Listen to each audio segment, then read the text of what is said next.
આપણે ત્રિમંત્રથી ચાલુ કરીએ. આજે આમ હિન્દીમાં વાત કરવી પડશે. એટલે ભાઈ છે ને હિન્દીવાળા છે, એમને ગુજરાતી સમજાવ. તમને હિન્દી समझाશે ને? हाँ કે ના? हाँ. तो ठीक है, सबने सबने परमिशन दे दिया. We can speak in Hindi. No problem. आप आ जाओ, आगे आ जाओ. This is interactive discourses, so better you come in front. ये सब तो पुराने हैं. Anything you want to ask in between, you can ask without any hesitation. My link will not break. ચાલો કરીએ ચાલુ. નમો વિતરાગાય, નમો વિતરાગાય, નમો અરિહંતાણમ, નમો અરિહંતાણમ, નમો સિદ્ધાણમ, નમો સિદ્ધાણમ, નમો આયરિયાણમ, નમો આયરિયાણમ, નમો ઉવજ્જાયાણમ, નમો વજ્જાયાણમ, નમો લોય સવ સાહુણમ, નમો લોય સવ સાહુણમ, એસો પંચન મુક્કારો, એસો પંચ મુક્કારો, સૌવપાવપણાસણો, સૌવપાવપણાસનો, મંગલાણમ ચ સૌવેસીમ, મંગલાણમ ચ સૌવેસીમ, પડમં હવૈ મંગલમ. પરમં હવૈ મંગલમ. ઓમ નમો ભગવતે વાસુદેવાય, ઓમ નમો ભગવતે વાસુદેવાય, ઓમ નમઃ શિવાય. ઓમ નમઃ શિવાય. જય સચ્ચિદાનંદ. જય સચ્ચિદાનંદ.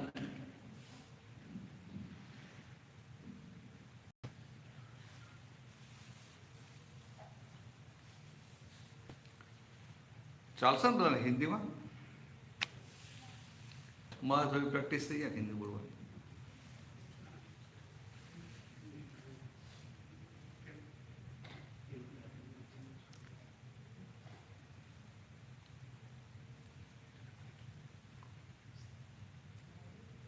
तो आज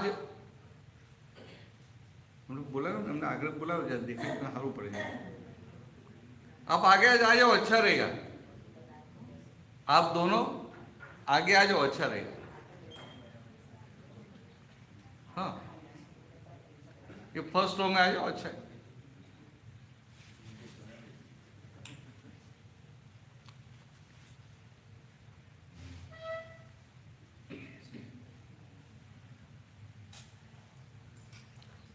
क्या आपका शुभ नाम? अनिल. तो अनिल जी, ये जो है हम मंदिर में आए हैं, आपको पता चला कि सत्संग है, तो जनरली हम सत्संग को धर्म के साथ जुड़ देते हैं. मगर आज हमें यहाँ जो बातें करनी है वो धर्म की नहीं, आध्यात्म की बात करनी है. You have to do good and leave bad thing. अच्छा करने का और जो बुरा है उनका त्याग करने का. Good thing you have to grasp and bad thing you have to leave. So in this world, all the religions, whether it is Christianity or Hinduism or Buddhism, anything, they will teach you this simple thing in religion कि अच्छे अच्छे गुण है, अच्छे का जो शुभ है, शुभ को ग्रहण करो और जो बुरा है उनका त्याग करो. तो ऐसे करते करते सत्व गुण, सात्विक क्वालिटी को डेवलप करते हैं. और ऐसे शुभ गुण, सात्विक क्वालिटी डेवलप हो गई तो फिर आगे जाके आपको सुख मिलेगा. So religion is for happiness. समझ में इसे बात है? Religion is for happiness. And there are different religions because all the human beings, they are not having the same nature. They are not having the same development. So as per their development, as per their nature, different religion will set them. तो धर्म सुखी होने के लिए है और धर्म से आगे है आध्यात्म। तो हम जो सनातन धर्म में मानते हैं,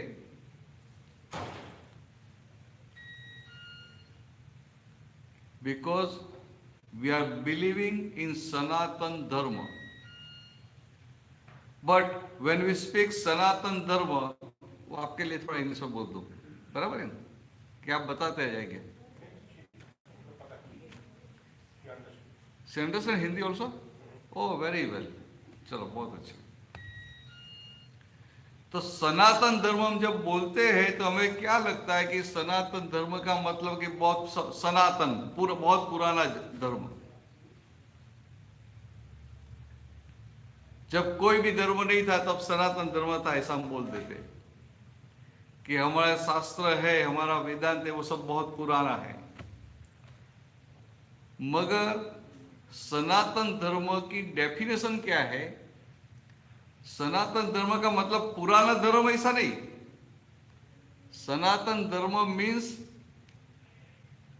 सत्य को पाने के लिए धर्म। सत का मतलब होता है, सत मीन्स परमानेंट, और आत्मा को परमानेंट बोलते हैं। तो आत्मा के पाने के लिए जो मार्ग है उनको ये सनातन धर्म बोलते हैं ऐसे। मगर लोग समझ नहीं पाते हैं, फिर भी जो कुछ भी करते हैं उनको अच्छा तो है। और हम जो है सनातन धर्म में मानते हैं, उनके लिए the goal of life is different from others. But at present हम सबको क्या लगता है कि what is goal of our life? तो आपको लगता है कि चलो पढ़ने का, पैसा कमाने का, अच्छी कार लेने का, अच्छा मकान लेने का, लाइफ को एंजॉय करने का, बच्चों का देखने का, सोशल देखने का, सबको हेल्प करने का, सोशल सर्विस। तो ये सब सबको लगता है this is the goal of my life. But because we believe in Sanatan Dharma, the ultimate goal of our life is to realize who am I. That is the ultimate goal of our life. मैं खुद कौन हूं वो जानना, वो हमारा गोल है जीवन का। और वो जान लिया तो ये मनुष्य जन्म सार्थक हो गया। और ये नहीं जाना तो आपने व्यवहार में बहुत प्रगति की, बहुत पैसे कमाए, बिजनेस किया, सबको हेल्प किया, फिर भी मनुष्य जन्म सार्थक हुआ ऐसा नहीं बोल सकते। इसलिए वेदांत में भी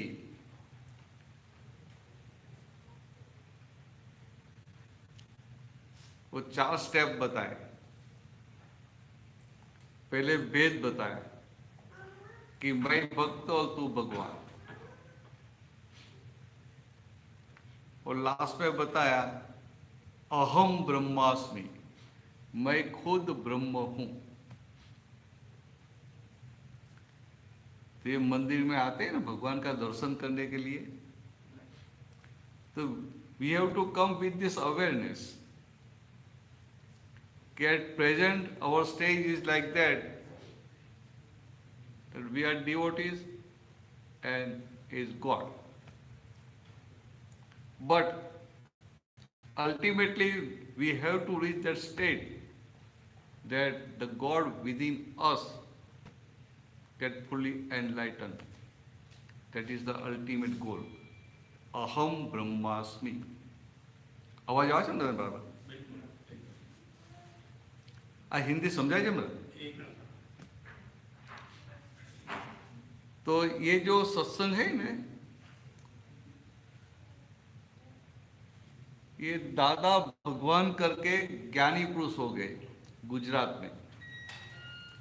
ऐसे नाम था ए एम पटेल, अंबालाल मुलजीभाई पटेल. तो गुजरात में एक छोटा गांव है बादरण करके, वो गांव के थे. And he was born in 1908.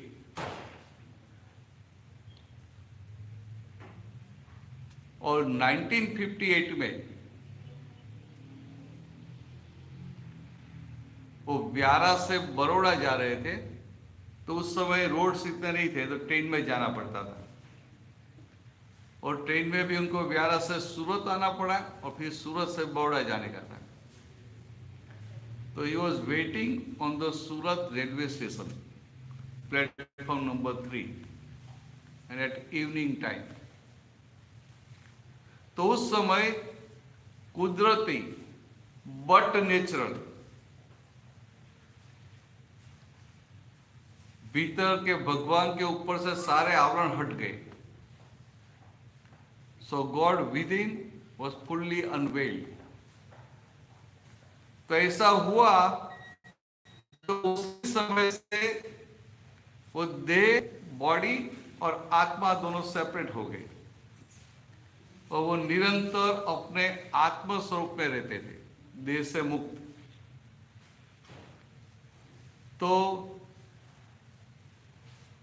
उनकी दशा कैसी हो गई कि सेपरेट होने के बाद वो देह के मालिक नहीं रहे, वाणी के मालिक नहीं रहे, मन के मालिक नहीं रहे. ऐसे distinctly separate state of being इनकी हो गई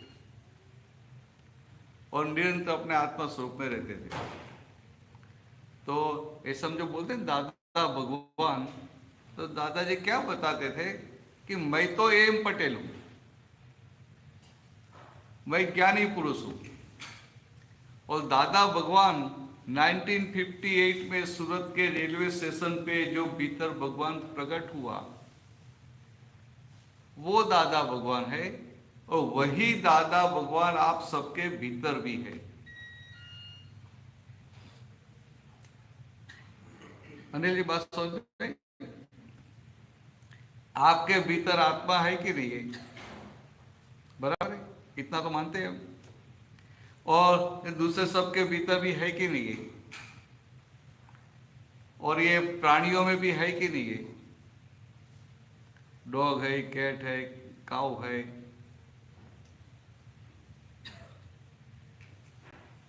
तो ऐसे ये ट्रीज में, प्लांट्स में भी है कि नहीं है?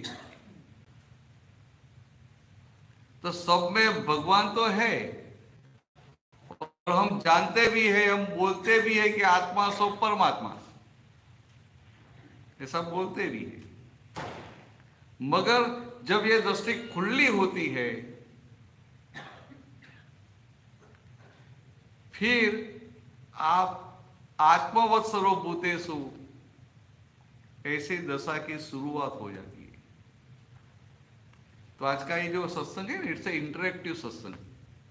तो मैं तो बात करूंगा, बीच में आपको जो भी पूछना है, without any hesitation you can ask me. तो कुछ बात चल रही है, ऐसा भी मत सोचना है बात पूरी होने के बाद में बात करूंगा, फिर बाद में आपका प्रश्न भूल जाएंगे.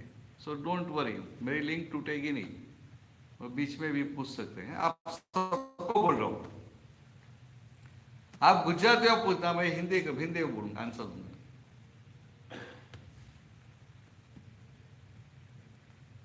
કેમને અનિલજી દિલ્હી બાજુનો છે ને, એમને ગુજરાતી આવડે નહીં, ઘણી બધી લેંગ્વેજ આવડે છે પણ ગુજરાતી ના આવડે.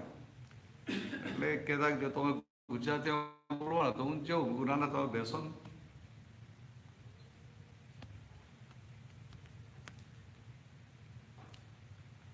तो ये दादा भगवान का फिर क्या हुआ कि बाद में एक ज्ञान प्रकाश खुला हुआ, तो उनको फिर वो अहंकार उनका चला गया. आत्मा के ऊपर से सारे आवरण हट गए, ईगोइज्म रहा नहीं। तो ईगोइज्म चला गया तो कैसे बताएंगे कि मुझे ऐसा ज्ञान प्रकाश हुआ है?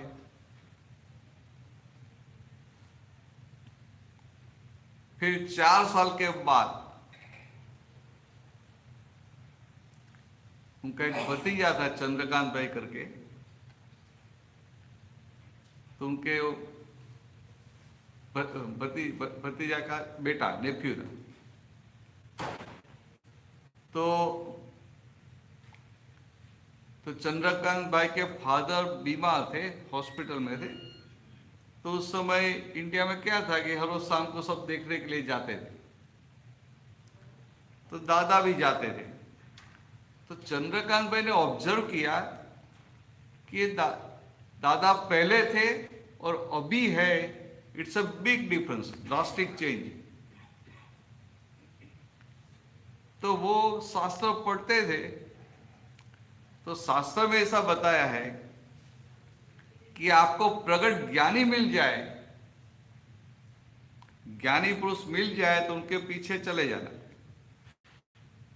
और फिर मोक्ष नहीं मिले तो गारंटी दिया है कि आपको मोक्ष अवश्य मिल जाएगा, वहां से नहीं मिले तो मेरे पास आके ले। तो चंद्रकांत भाई ने दादा को पूछा कि मुझे ये जन्म में कोई ज्ञानी मिलेंगे? तो सामने से संजोग ऐसा आया, तो दादा भगवान ने बताया कि ये तेरा दादा ही, दादा मीन्स ग्रैंडफादर, तो दादाजी का भतीजा उनका बेटा, तो उनके ग्रैंडफादर हो गए ना। तो ये तेरा दादा ही ज्ञानी है। तो वो सोच में पड़ गए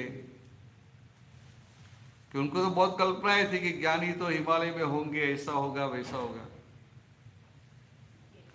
तो उन्होंने बहुत विनय से पूछा कि आप ज्ञानी है, मुझे पता कैसे चलेगा? How I will confirm that you are ज्ञानी? तो दादा वो ने बताया कि मैं कभी गांव में आया हूं शादी में, तो गांव में दादा का बहुत रिस्पेक्ट था, तो शादी में बीच में बैठाते थे, आगे बिठाते थे। तो तभी सबके बीच में मेरा इंसल्ट कर देने का, और बाद में एक चमाट मार देने का, और फिर मेरी आंख के सामने देखते रहना। आपको मेरी आंख में तनिक सा भी डिफरेंस दिखाई दे तो मानना कि तेरा दादा ज्ञानी नहीं है। तो चंद्रकांत भाई बोलते कि ऐसी परीक्षा में कैसे कर सकता हूं? If I will do this type of test, then I will sleep, I will fall down. तो दादा बताया, नहीं, मैं आपको बोल रहा हूं कि आप परीक्षा करना, मैं आपको गिरने नहीं दूंगा। तो ऐसे करके 4 साल के बाद सत्संग की शुरुआत हुई। तो दादाजी के पास जो आते थे वो सब अपना प्रश्न लेकर आते थे और प्रश्न पूछते थे और दादा आंसर देते थे। ऐसे वो सत्संग चलता रहता था, और उसमें सारी बातें होती थी। फैमिली में कुछ प्रॉब्लम है, पति पत्नी के बीच में, बच्चों के साथ, रिश्तेदारों के साथ, भाई बहन के साथ, उनकी बातें भी होती थी। और जिनको मोक्ष चाहिए, मोक्ष मार्ग में आगे बढ़ना है, वो बातें भी होती थी। अनिल जी समझ में? तो यहां ये पूछने की जगह है।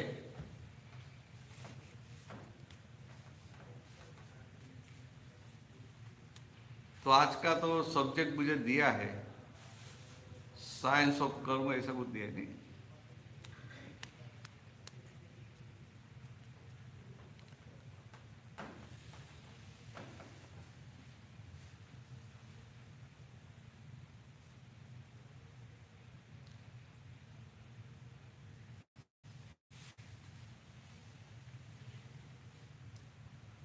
કોઈને કંઈ પૂછવું છે? આ વાત સમજાય ને બધાને? પૂછો, યુ ફીલ ફ્રી। હા બોલો। દાદા ભગવાનનો જે આત્મ સાક્ષાત્કાર હા હા હા આ એક માઇક અહીંયા છે એમના पाछा રાખજો એટલે શું બધા उनका प्रश्न है कि दादा भगवान को ये जो आत्म साक्षात्कार हुआ उनके पहले की जर्नी कैसी थी वो जरा बताइए। तो क्या था कि दादा भगवान का नाम था एम पटेल, मगर बचपन से वो सबसे अलग दिखाई देते थे। मैं आपको 2-3 एग्जाम्पल दूंगा, आपको पता चलेगा कि बचपन से कैसी जागृति थी।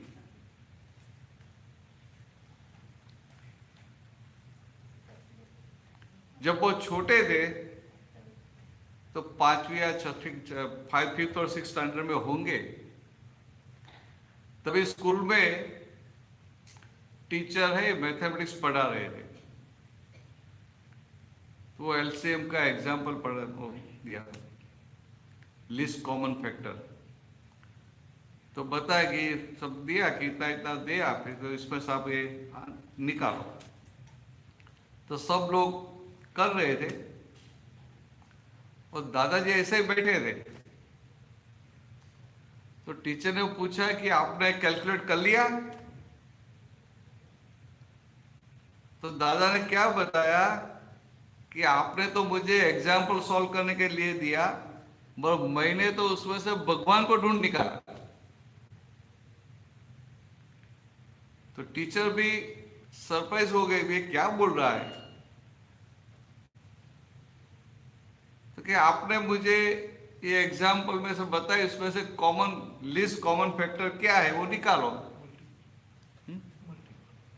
हाँ, तो वो एग्जाम्पल आते थे ना कि 12 है, 15 है,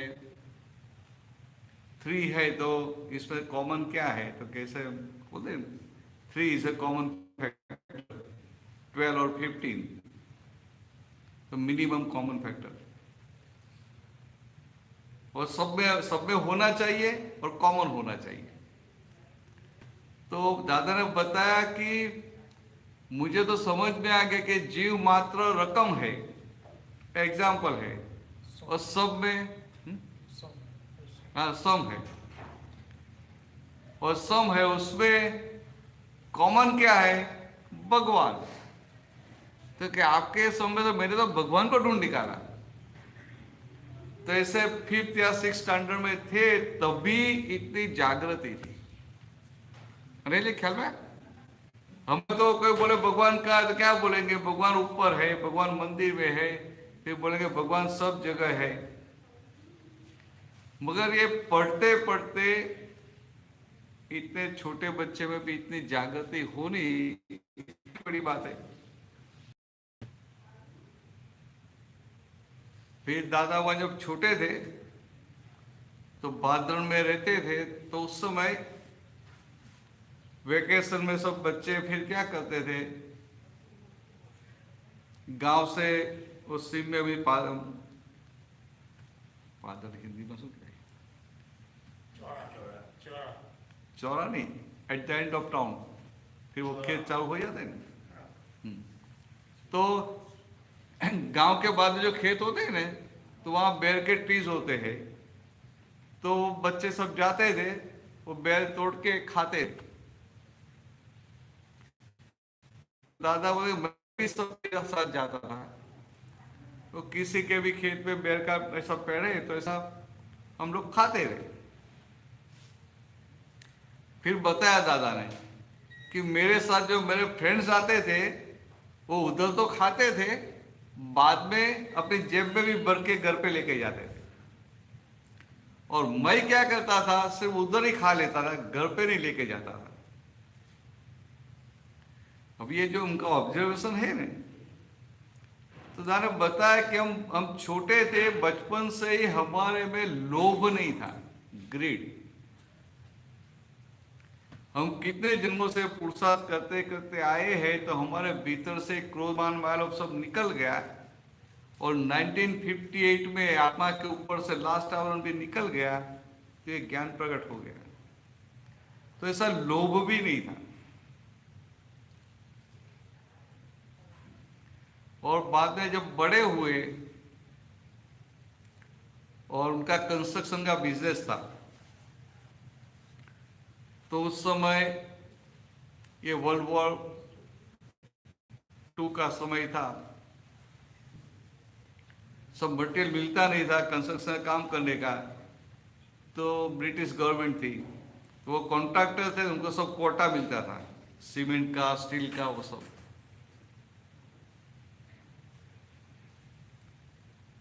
तो उस समय भी सब कॉन्ट्रैक्टर चोरी करते थे। तो दादा भगवान ने अपने पार्टनर को बुलाया और बताया काम कर, मगर एक नियम लेके रखो कि कभी भी सीमेंट का, स्टील का चोरी नहीं करना है। जितना यूज करने का इतना यूज करने का, कम यूज नहीं करने का। तो क्या बताया कि जैसे हम ह्यूमन है तो हमारे भीतर खून है, ब्लड है, हड्डी है,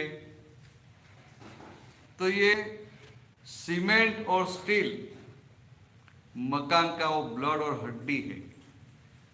तो उनको निकालेंगे तो मकान का क्या होगा, तो वो चोरी नहीं करने का। तो बिजनेस करते थे ना, वो ऑनेस्टी से बिजनेस करते थे, ज्ञान पहले भी।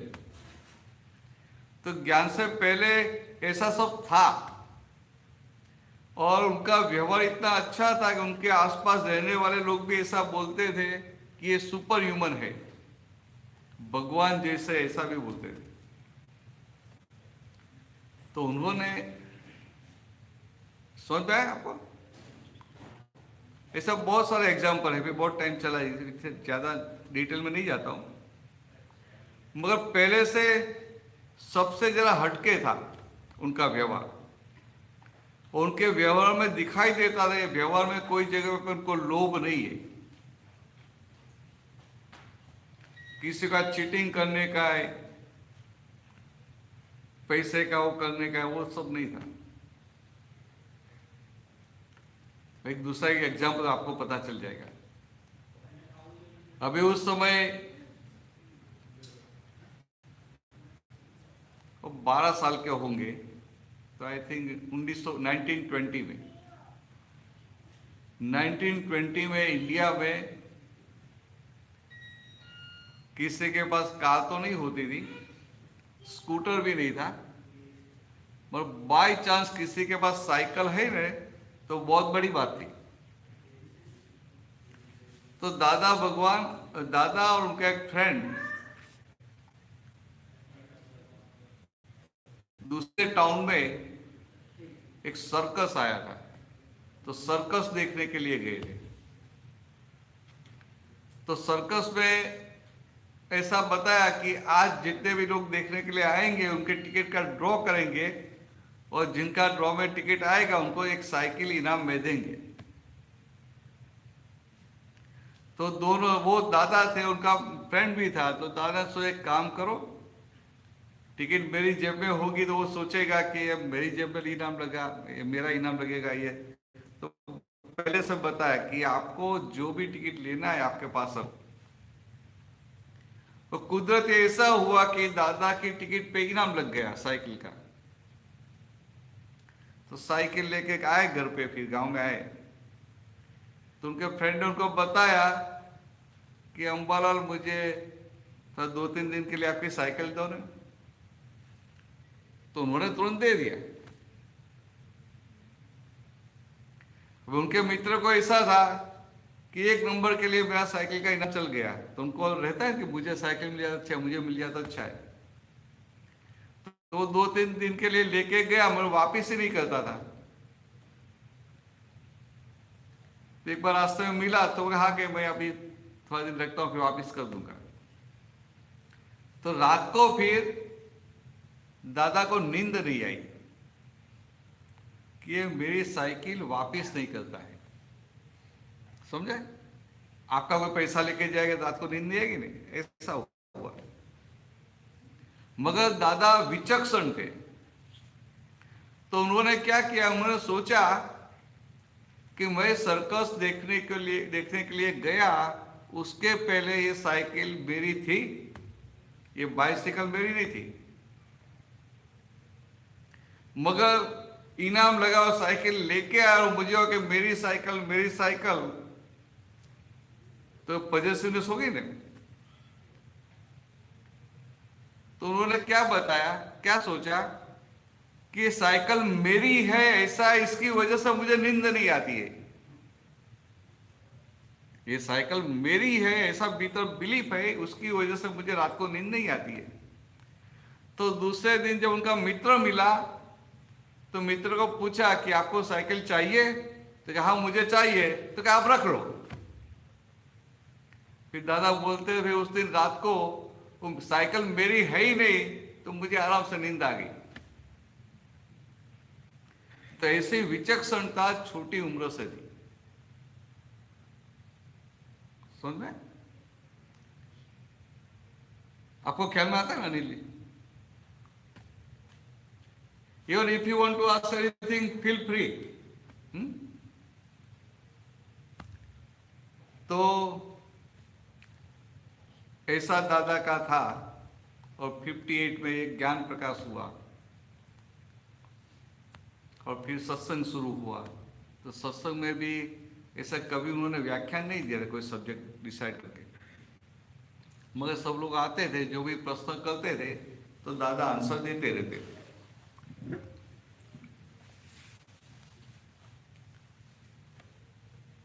अभी ये मानो कि अपना भगवत गीता है, भगवत गीता, तो गीता को हम बहुत बड़ा मानते हैं शास्त्र है, और बराबर भी है। मगर दादा भगवान की बात एक समझने के लिए कि गीता आफ्टर ऑल गीता है क्या, तो भगवान कृष्ण और अर्जुन के बीच में जो संवाद हुआ, जो इंटरेक्शन हुआ, उनको हम गीता बोलते हैं, बराबर? The interaction between lord Krishna and Arjun, and that too in the battlefield of Kurukshetra. तो कृष्ण भगवान अर्जुन के साथी थे।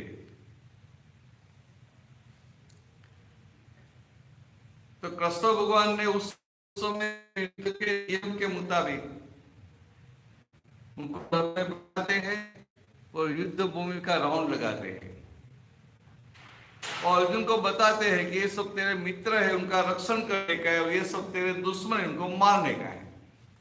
ख्याल में युद्ध भूमि का चक्कर लगा के रथ में, तो चैरियट में, और फिर बताया कि ये सब तेरे दुश्मन है, उनको मारने का है, और ये सब तेरे मित्र है, उनका रक्षण करने का है।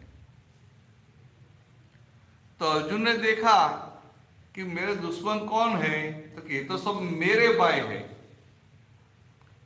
ममता की वजह से अर्जुन को क्या लगा, मेरे भाई है। फिर के रिश्तेदार है तो मेरे रिश्तेदार है, मित्र है तो मेरे मित्र है, गुरु है तो मेरे गुरु है। पितामह भी थे भीष्म, तो मेरे पितामह है। तो मेरा मेरा मेरा ममता की वजह से उनके मन में विषाद खड़ा हो गया। तो गीता का जो पहला चैप्टर है विषाद योगा। तो अर्जुन ने क्या किया कि अपना धनुष्य, अपना गांडीव धनुष्य रथ पे रख दिया। उसने अपने आप को डिसाइड कर लिया कि अभी मुझे युद्ध लड़ना नहीं है, मुझे सबको मारना नहीं है। मगर अभी बात किसके साथ करें, तो उसके अर्जुन के नजदीक उधर उस समय कृष्ण भगवान थे। भगवान को बताता है कि अभी मुझे युद्ध लड़ना नहीं है। और उस समय अर्जुन को ऐसा नहीं था कि कृष्ण भगवान है। अर्जुन को ऐसा था कि कृष्ण मेरा मित्र है, मेरा बुआ का बेटा है, वो जो भी करेगा मेरे हित में करेगा, मेरे भले के लिए करेगा, वो सब पूरा विश्वास था। भगवान के लिए पूज्य भाव भी था, श्रद्धा भी थी, विश्वास भी था मगर ऐसा नहीं था कि ये भगवान है। तो अर्जुन कृष्ण भगवान को प्रश्न पूछते हैं, कृष्ण भगवान अर्जुन को उत्तर भी देते हैं। और कृष्ण भगवान जब उत्तर देते हैं तो कृष्ण भगवान को भी पता है कि मैं अर्जुन को उत्तर दे रहा हूं, आंसर दे रहा हूं, but he will not understand at all. उनको पता भी था। फिर भी विथ सिंसियरिटी, पूरी निष्ठा के साथ कृष्ण भगवान अर्जुन को उनके प्रश्न के उत्तर देते हैं। अभी अर्जुन था, वो भी कैसा था? अर्जुन बहुत सरल था, स्ट्रेट फॉरवर्ड था। तो अर्जुन को जब भगवान ने उत्तर दिया और उनको समझ में नहीं आया तो उसने वापस प्रश्न किया कि भगवान आप ऐसा बोल रहे हैं, मगर इसका क्या है? तो ऐसे करते करते बार बार बार प्रश्न करते करते परिप्रश्नेन, बार बार प्रश्न करते करते सारी गीता बाहर आ गई। मीन्स सारा ये विज्ञान बाहर आ गया। कर्मयोग, भक्ति योग, ज्ञान विज्ञान योग, सांख्य योग, सब कुछ बाहर आ गया। मगर क्या हुआ कि भगवान ने तो सब बताते गए बताते गए बताते गए,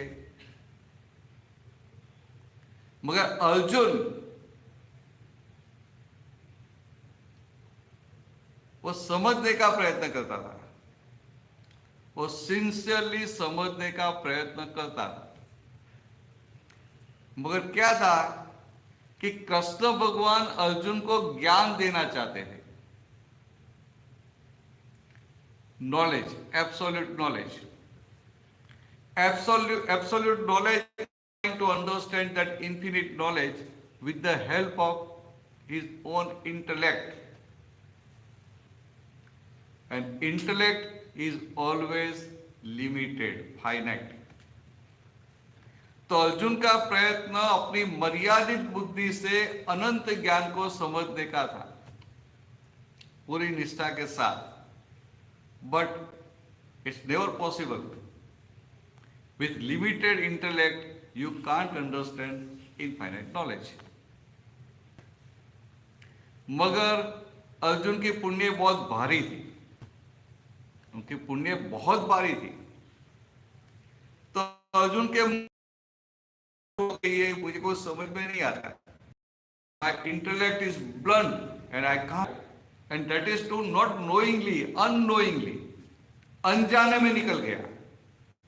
और कृष्ण तो भगवान थे, तो भगवान ने देखा कि अर्जुन ने that means now he is eligible for absolute knowledge, he is eligible for ज्ञान।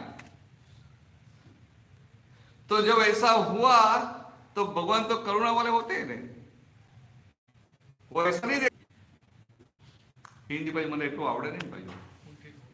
हाँ, बुद्धि कुंठित होगी। तो अनजाने में बोल दिया, फिर भी कृष्ण भगवान ने स्वीकार कर लिया कि भगवान तो करुणा वाले होते हैं। और फिर भगवान समझ गए कि अभी वो ज्ञान पाने के लिए पात्र हो गया है, एलिजिबल हो गया है, तो भगवान कृपा उतार कर उनको दिव्य चक्षु देते हैं।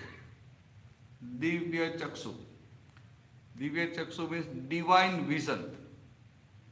और जब उनको डिवाइन विजन मिलती है तो क्या हुआ कि पहले अर्जुन अपने चर्म चक्षु से देखता था, and when you are to the outer packing, not beyond that.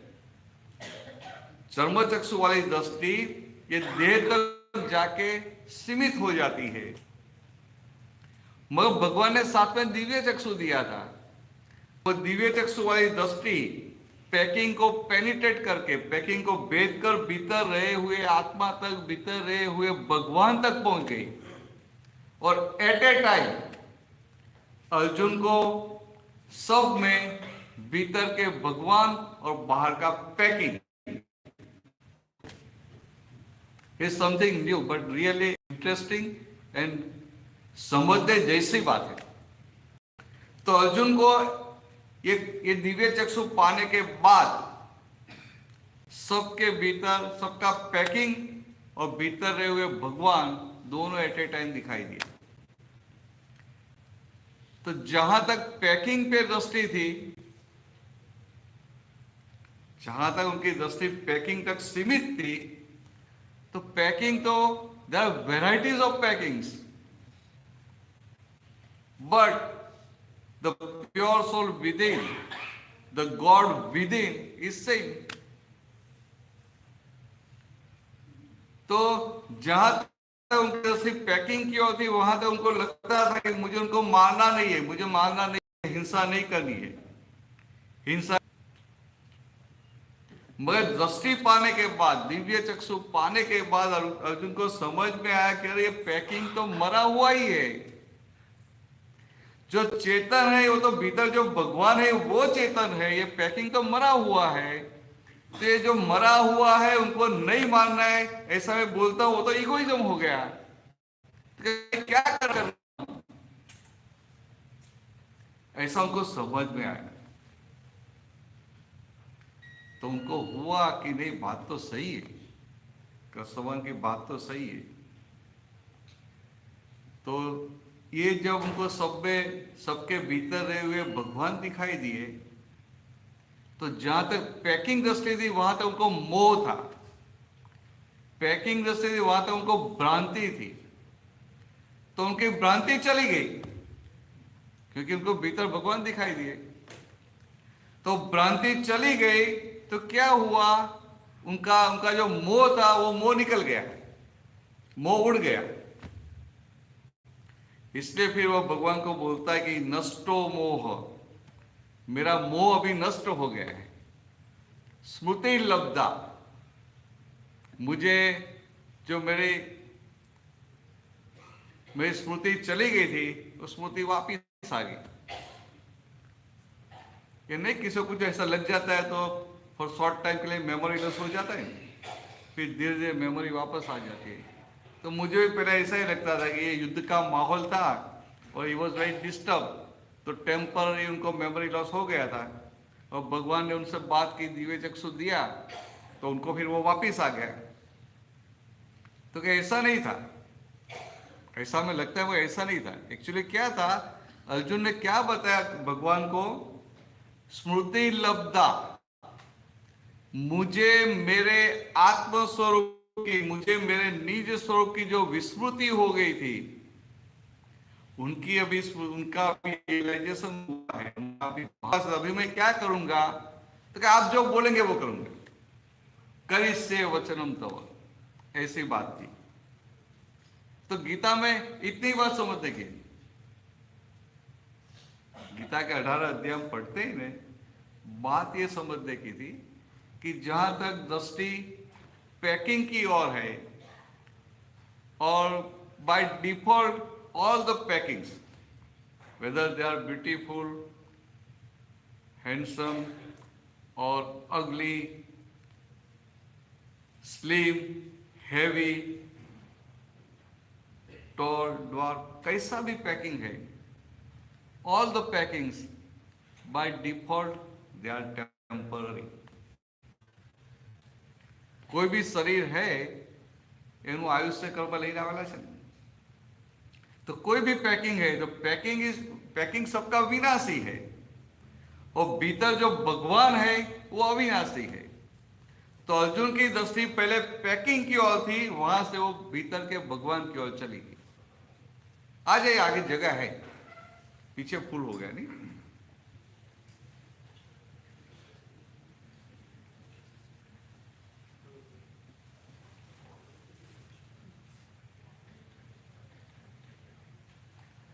हाँ जा जग्या वाला गोठाई जाओ। तो भगवान ने जब उनको दिव्य चक्षु दिया तो उनको सेपरेट हो गया, ये पैकिंग है, पैकिंग विनाशी है, और भीतर जो चेतन है वो अविनाशी है। तो ये गीता सारी जो बताई है ने, उनका एसेंस क्या है, कृष्ण क्या कहना चाहते थे। कृष्ण सिर्फ दो ही चीज कहना चाहते थे कि दुनिया में क्या है, दुनिया में और कुछ नहीं है। वन यू योर सेल्फ, your true self, atma, and all other they are sanyog, they are evidences, and all the evidences by default they are temporary. Means शुद्धात्मा और संयोग वही चीज है, और जो आत्मा है वो परमानेंट है। तो बाकी के सारे संयोग हमें पसंद है या पसंद नहीं है, मगर नियम से वो वियोगी स्वभाव के हैं। अनिल जी समझ में?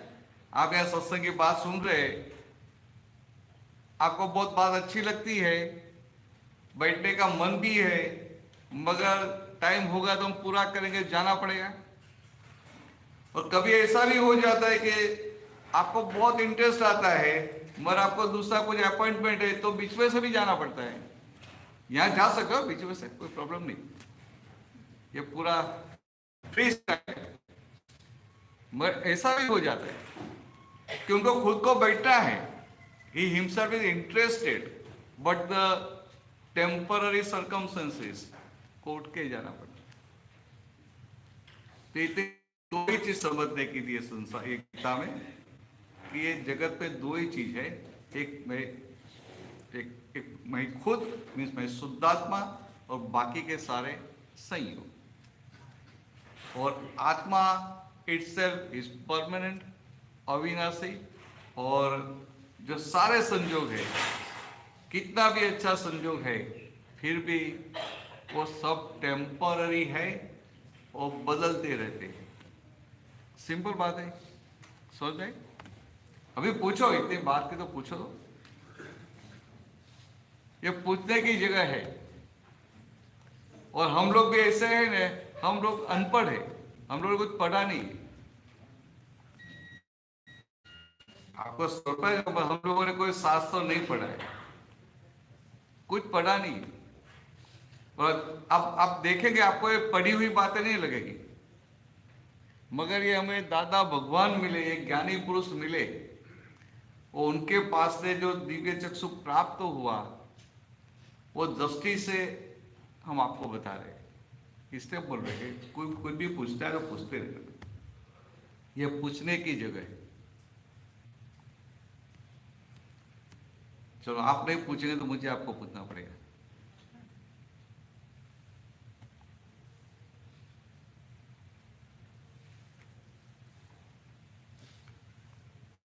गीता में भगवान ने कर्म के बारे में बात की, बराबर, कर्म के बारे में बात की। तो हम कर्म के बारे में बात की है, मगर हम कर्म किसको बोलेंगे?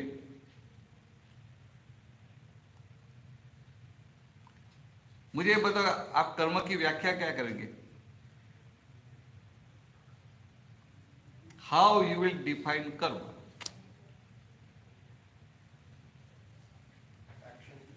एक्शन के बराबर है। अनिल जी बोल रहे कि एक्शन, और एक्शन इज अवर कर्म, बराबर है कि हमारी जो एक्शन है वो हमारा कर्म है। आप क्या बोलते हैं?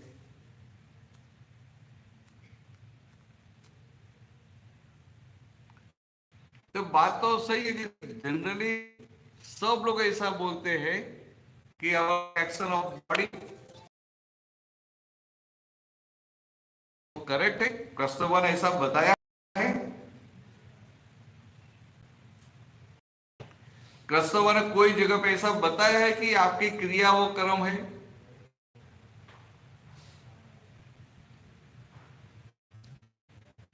भगवान से मां फलेषु कदाचन ऐसा बताया, बराबर है अनिल जी? अब मुक्त मन से बात करें, सुनने जैसा है, पूछने जैसा भी है। तो कृष्ण ने ऐसा बताया है कि कर्मण्य का रास्ते मां फलेषु कदाचन। इसका मतलब क्या हुआ कि कर्म और कर्म फल में तेरा अधिकार नहीं। Simple translation. Means wherever karma is there, your control is there, your say is there. And where karma phal is there,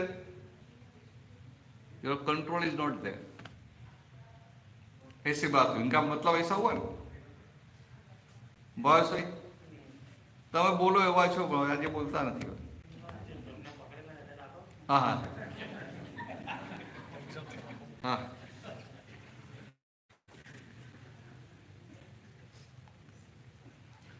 तो समझ में, मैं नहीं बोल रहा हूं कर्म ये है। कृष्ण भगवान ने ऐसा बताया है कि कर्मण्यवादी का रास्ते मां फलेसु कदाचन। तो कृष्ण भगवान ने कर्म किसको बताया? जो आपके कंट्रोल में है, जहां आपकी सत्ता है वहां कर्म है, और जहां आपकी सत्ता नहीं चलती है, where your control is not there, वो सब कर्म नहीं है, मगर कर्म फल है। कर्म फल मीन्स प्रारब्ध। ये बात तो समझ में आई से, या तो वेरी सिंपल थिंग कि जहां आपका कंट्रोल है वहां कर्म है, जहां कंट्रोल नहीं है वहां कर्म फल है। मैं बात करता हूँ, ये भगवान ने ऐसा बताया, कृष्ण भगवान ने बताया, लिखा हुआ भी है, सिंपल ट्रांसलेशन भी ये है, और हमें समझ में ऐसी बात है क्योंकि भगवान की बात सब सारी बातें सिंपल होती है। છે ને ખુરશીઓ પાછળ આગળની છે, 7-8 ખુરશી ખાલી છે।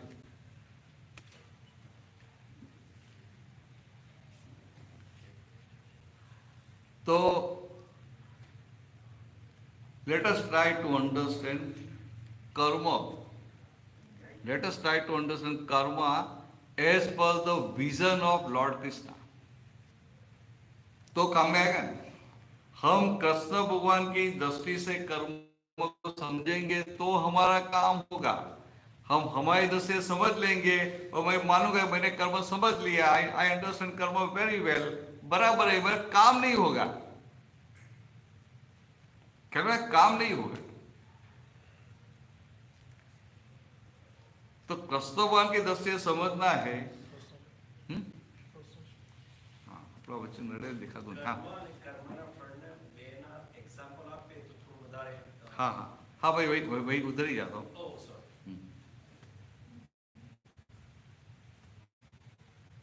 वो बोल रहे कि कर्म और कर्म फल का एग्जाम्पल दो तो पता चले। अच्छी बात करें, आप नहीं पूछते वो पूछ लेते, आपका काम करते। देखो आज आप सत्संग में आए, यहाँ आपको सर्कुलर मिला था इसलिए आए कि ऐसे दर्शन करने के लिए आए थे?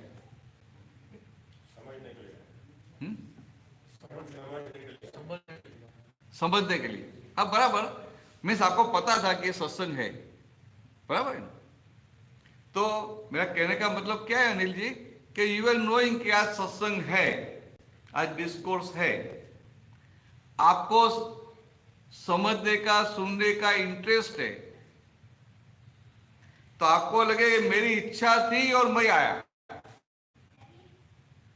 तो फिर आपको नहीं लगेगा कि मेरे कंट्रोल में है, बराबर? आपको लगेगा आपके कंट्रोल में ही है। मगर मैं आपको एग्जांपल देता हूं कि आप यहाँ आपको पता भी चला, आपको समझना भी है, आपको इंटरेस्ट भी है, आपको आना भी है, मगर आपके कोई फ्रेंड का फोन आ गया कि मुझे इतना बड़ा प्रॉब्लम हो गया है, मुझे हॉस्पिटल में जाना पड़ेगा इमीडिएटली और आप जल्दी आ जाओ। किसी को अटैक आ गया और आपको बोले आप जल्दी जल्दी आ जाओ, तो फिर आपको यहाँ आना है, फिर भी उधर जाना पड़ेगा, समझ में?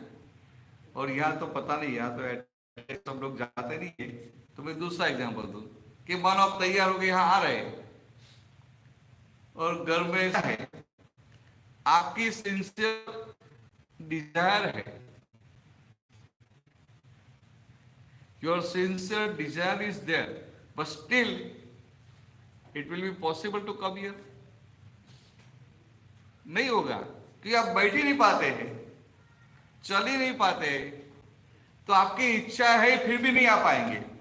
इसका मतलब क्या हुआ कि सत्संग में आना वो आपके कंट्रोल में नहीं है।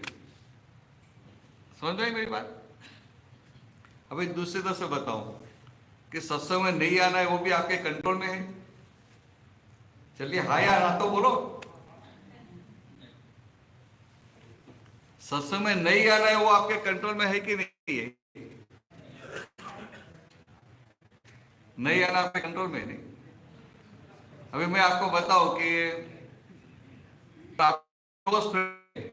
आपको क्रिकेट पे सत्संग में नहीं, इन सत्संग आपको इंटरेस्ट है ही नहीं, but you are so close to them, उन दोनों के साथ इतने क्लोज है, वो बोलेगा आज आपको आना पड़ेगा, तो क्या होगा? आप सोचेंगे मैं नहीं जाऊंगा तो दोनों को बुरा नहीं सोचे। कभी हो जाता है not in your total control.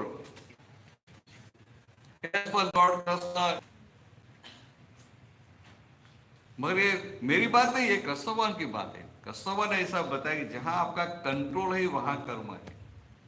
तो ये जो देह की जो सारी क्रियाएं है वहां हमारा कंट्रोल नहीं है, इसलिए देह की सारी क्रिया को कर्म फल बोलते हैं। हम भक्ति करते हैं, मंदिर में आके हाथ जोड़ते हैं, वो भी कर्म फल है। मैं आपको पूरी बात करूंगा, अभी तो इतना बता दूं। हम खाते हैं, पीते हैं, उपवास करते हैं, माला फिराते हैं, योगा करते हैं, जो भी शरीर की क्रिया है, देह की सारी है, आपके हाथ में नहीं है। आप जॉब करते हैं, आपको क्या लगेगा मैं जॉब कर रहा हूं, मगर बीमार हो गए तो कैसे जाएंगे? एक भाई बोले मैं तो हर रोज 45 मिनट वॉक करने के लिए जाता हूं, और सबको बोलते नहीं वॉक तो करना ही चाहिए, वॉक करने के लिए नहीं आए। अरे क्या नी में इतना पेन होता है? तो मैंने बोला आप वॉक करते थे कि आपका नी पे वॉक करता था? ठीक है, तो आप वॉक कर सकते हैं, आपके कंट्रोल में नहीं है। और इसलिए कृष्ण भगवान के हिसाब से as per lord Krishna it is karma of phal, it is not karma. Anil ji clear? समझ में कोई बात नहीं है? कोई समझ में? मैं विरोधी नहीं हूं, आप दर्शन करने के लिए आते हैं, भक्ति के, मैं पूरी बात करूंगा। तो अभी तो मैं एक स्टेज में बताऊं कि देह की क्रियाएं कर्म नहीं है, कर्म फल है।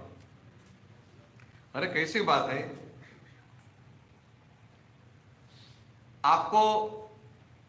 आपको पिज्जा पसंद है, आपको पूछेंगे पिज्जा खाना है, आप बोलेंगे खाना भी। फिर संजोग ऐसा है कि वो आएगा ही नहीं पिज्जा, आपने दूसरा खा लिया, अभी खा नहीं सकते, ख्याल में? तो ये क्या हुआ? कर्म फल हुआ। मीन्स खाना या नहीं खाना वो भी कर्म फल हो गया। समझ में? मानो आपको पिज्जा बहुत पसंद है, बट आपने भोजन कर लिया, आपका फुल टमी है, अभी नहीं खाना है, शाम को खाएंगे, कल खाएंगे। तो आपको पसंद भी है फिर भी नहीं खा पाएंगे। अरे बीमार हो गए ने, घर में कुछ अच्छा खाना बनाया, अब देखेंगे तो करेले की सब्जी बनाई, आपको पसंद भी नहीं है फिर भी खाना पड़ेगा। समझा? थोड़ा लेके थोड़ा भी खाना पड़ेगा।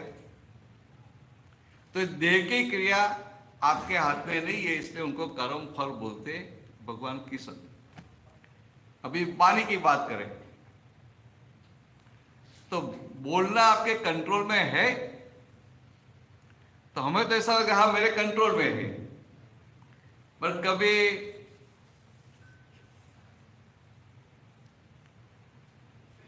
ऐसा हम सब मिलने वाले हैं, फ्रेंड सब मिलने वाले हैं, मानो शादी में कहीं जाने का है, शादी में सब लेडीज सब मिलती है ने, तो सब बातें तो करती है, तो तय करके जाती है कि अभी शादी में जाते हैं ये मिलेंगे ये मिलेंगे ये मिलेंगे, पर ये मिले, पर ये बात तो करनी नहीं है। फिर भी सब मिलते हैं, संजोग ऐसा आता है कि हमने जो डिसाइड किया ये बात निकले तो भी मुझे कुछ बोलना नहीं है, मगर बोले बिना रह नहीं पाते। इनका मतलब क्या हुआ कि बोलना भी आपके हाथ में नहीं है। और कभी कभी ऐसा होता है कि कभी ऐसा तय करके गए कि वो मिलेंगे तो उनको ऐसा बोल देना है, उनको मुंह पे बोल देना है। मगर जब सामने आते हैं संजोग ऐसा होता है कि सबके सामने हम कुछ बोल ही नहीं पाते। हमने तय किया है, डिसाइड किया है कि जाके बोलना है, फिर भी बोल नहीं सकते। वाणी है, आपकी जो स्पीच है, वो कर्म नहीं है, कर्म फल है कृष्ण भगवान के हिसाब से। ख्याल में? फिर थोड़ा आगे लो। अब बुरा लगा के छोड़ के चले मत जाना, पूरी बात सुन लेना।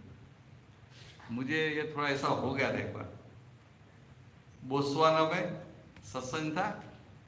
एक डॉक्टर थे, सीनियर डॉक्टर थे, और वेदांत के बहुत अभ्यासु थे। ये सारी बातें हो रही थी ना, तो उनको बहुत चलता था कि अरे मैं आज तक ये इसको कर्म मानता हूँ, इतना करता आया हूँ, सबको करवाता हूँ, और ये बोलते हैं कि ये सब कर्म नहीं, कर्म फल है। और वो क्या है कि थोड़ी बात शुरू होगी, बाद में आए तो उनको हो गया कि मैं चला जाऊं चला जाऊं। फिर हुआ कि ऐसा बीच में चला जाऊंगा तो विनय ही नहीं लगेगा, तो बैठे रहे। और बाद में उसने बताया कि मुझे तो ऐसा हो गया था आपकी बात सुनते से, मैं चला जाऊं। क्योंकि सारी जिंदगी में जो करता आया वो सब लोग जो करते आए, आप बोलते हैं कि तो सब कर्म फल है। 40 साल से मैं जो समझ रहा हूँ, मेहनत कर रहा हूँ, सब पानी में गया। मगर मुझे आनंद है कि आज मुझे सही बात, सच्ची बात समझने को मिली। अभी मन की बात करते हैं। मन, हम लोग कैसे बातें ऐसी करते हैं ना कि देह की क्रिया है, वाणी से बोलते से उससे और भारी कर्म बनता है, और मन की सोच से और कर्म बनते हैं। ऐसा बताते हैं, ऐसा रिपोर्ट करके हम तो हमें अच्छा भी लगता है, एक्शन ऑफ माइंड, थॉट्स। मगर मैं आपको एक सिंपल ही बात पूछूं, आपको कुछ विचार आ रहे हैं, आपको उनको बंद करना है, बंद कर पाते हैं? चलो बुरे विचार आते हैं, बंद करना है, कर पाएंगे? वैसे आपको अच्छे विचार करना है तो कर पाएंगे? तो विचार करना भी आपके हाथ में नहीं है, और विचार को बंद करना भी आपके हाथ में नहीं है। इसका मतलब क्या हो? कृष्ण भगवान की, कृष्ण भगवान ने बताया कि कर्मण्येवाधिकार से मां फलेषु कदाचन।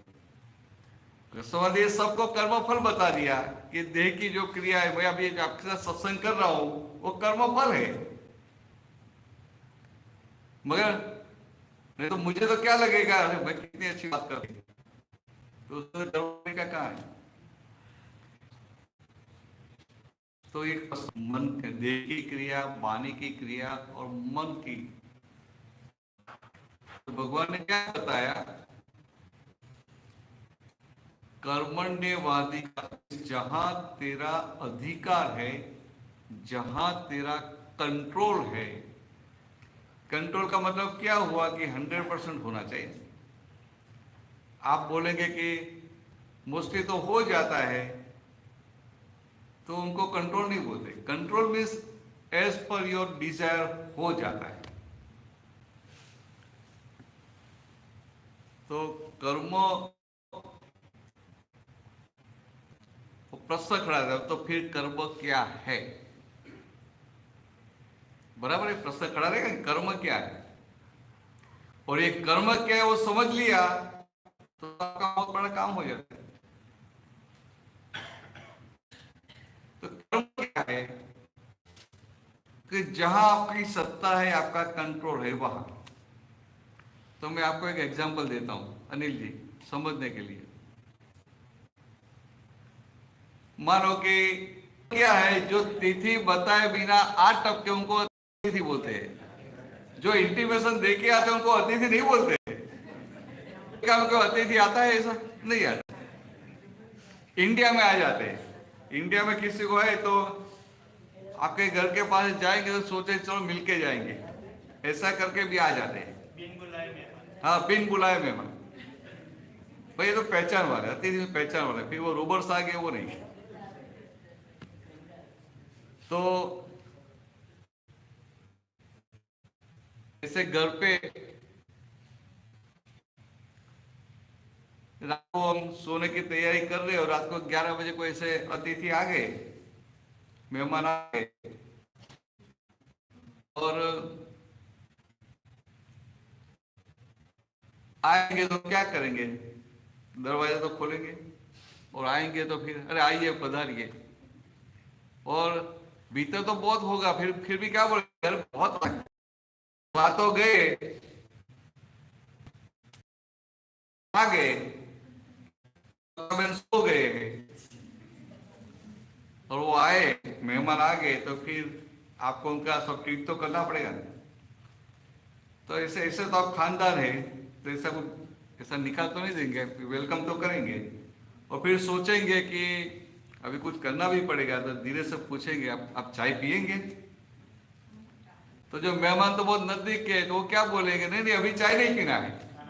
वो क्या अभी चाय नहीं पीना, उनको अंदर बहुत ठंडक हो जाएगी, अच्छा लगेगा, हाथ बच गए, और वो धीरे से बोलेंगे हमारा खाना खाना ही बाकी है।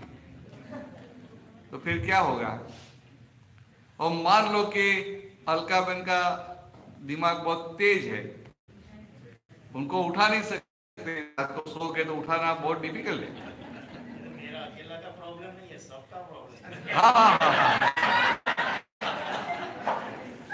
नहीं मैंने इससे बड़ा मान लो, इससे बड़ा मान लो। क्या हुआ, अभी वो बोलते खाना खाएंगे, फिर सुबह में चाय पियेंगे, अभी तो थोड़ा सिंपल खाना खाना, क्योंकि आपको पता है कि भाई बाहर तो खाता नहीं हूँ, बाहर भोजन नहीं करता हूँ होटल में, और ये थोड़ा लेट भी हो गया, और मोबाइल डिस्चार्ज हो गया, तो आपको फोन करके बता भी नहीं सका, तो ऐसे संजोग है, तो भाई क्या करूँ? तो अभी फिर क्या होगा, आपको जाके उनको उठाना पड़ेगा, मगर आपको भी पता है उनका दिमाग तो बहुत तेज है, उठा नहीं सकते, बराबर है? एक समझने के एग्जाम्पल दो, ऐसा है ही नहीं, समझने के लिए। अभी वो उठाएंगे तो क्या बोलेंगे, ये बोलेंगे कि ये बरतान जी स्वामी आए हैं, तो क्या बोलेंगे, अरे आप तो सबको ऐसे इनविटेशन देते रहते हैं, सब घर पे आ जाते हैं, आपको जो करना है करो, मैं तो उठ के बाहर आने वाली नहीं हूँ, आई एम सो टायर्ड। क्या होगा?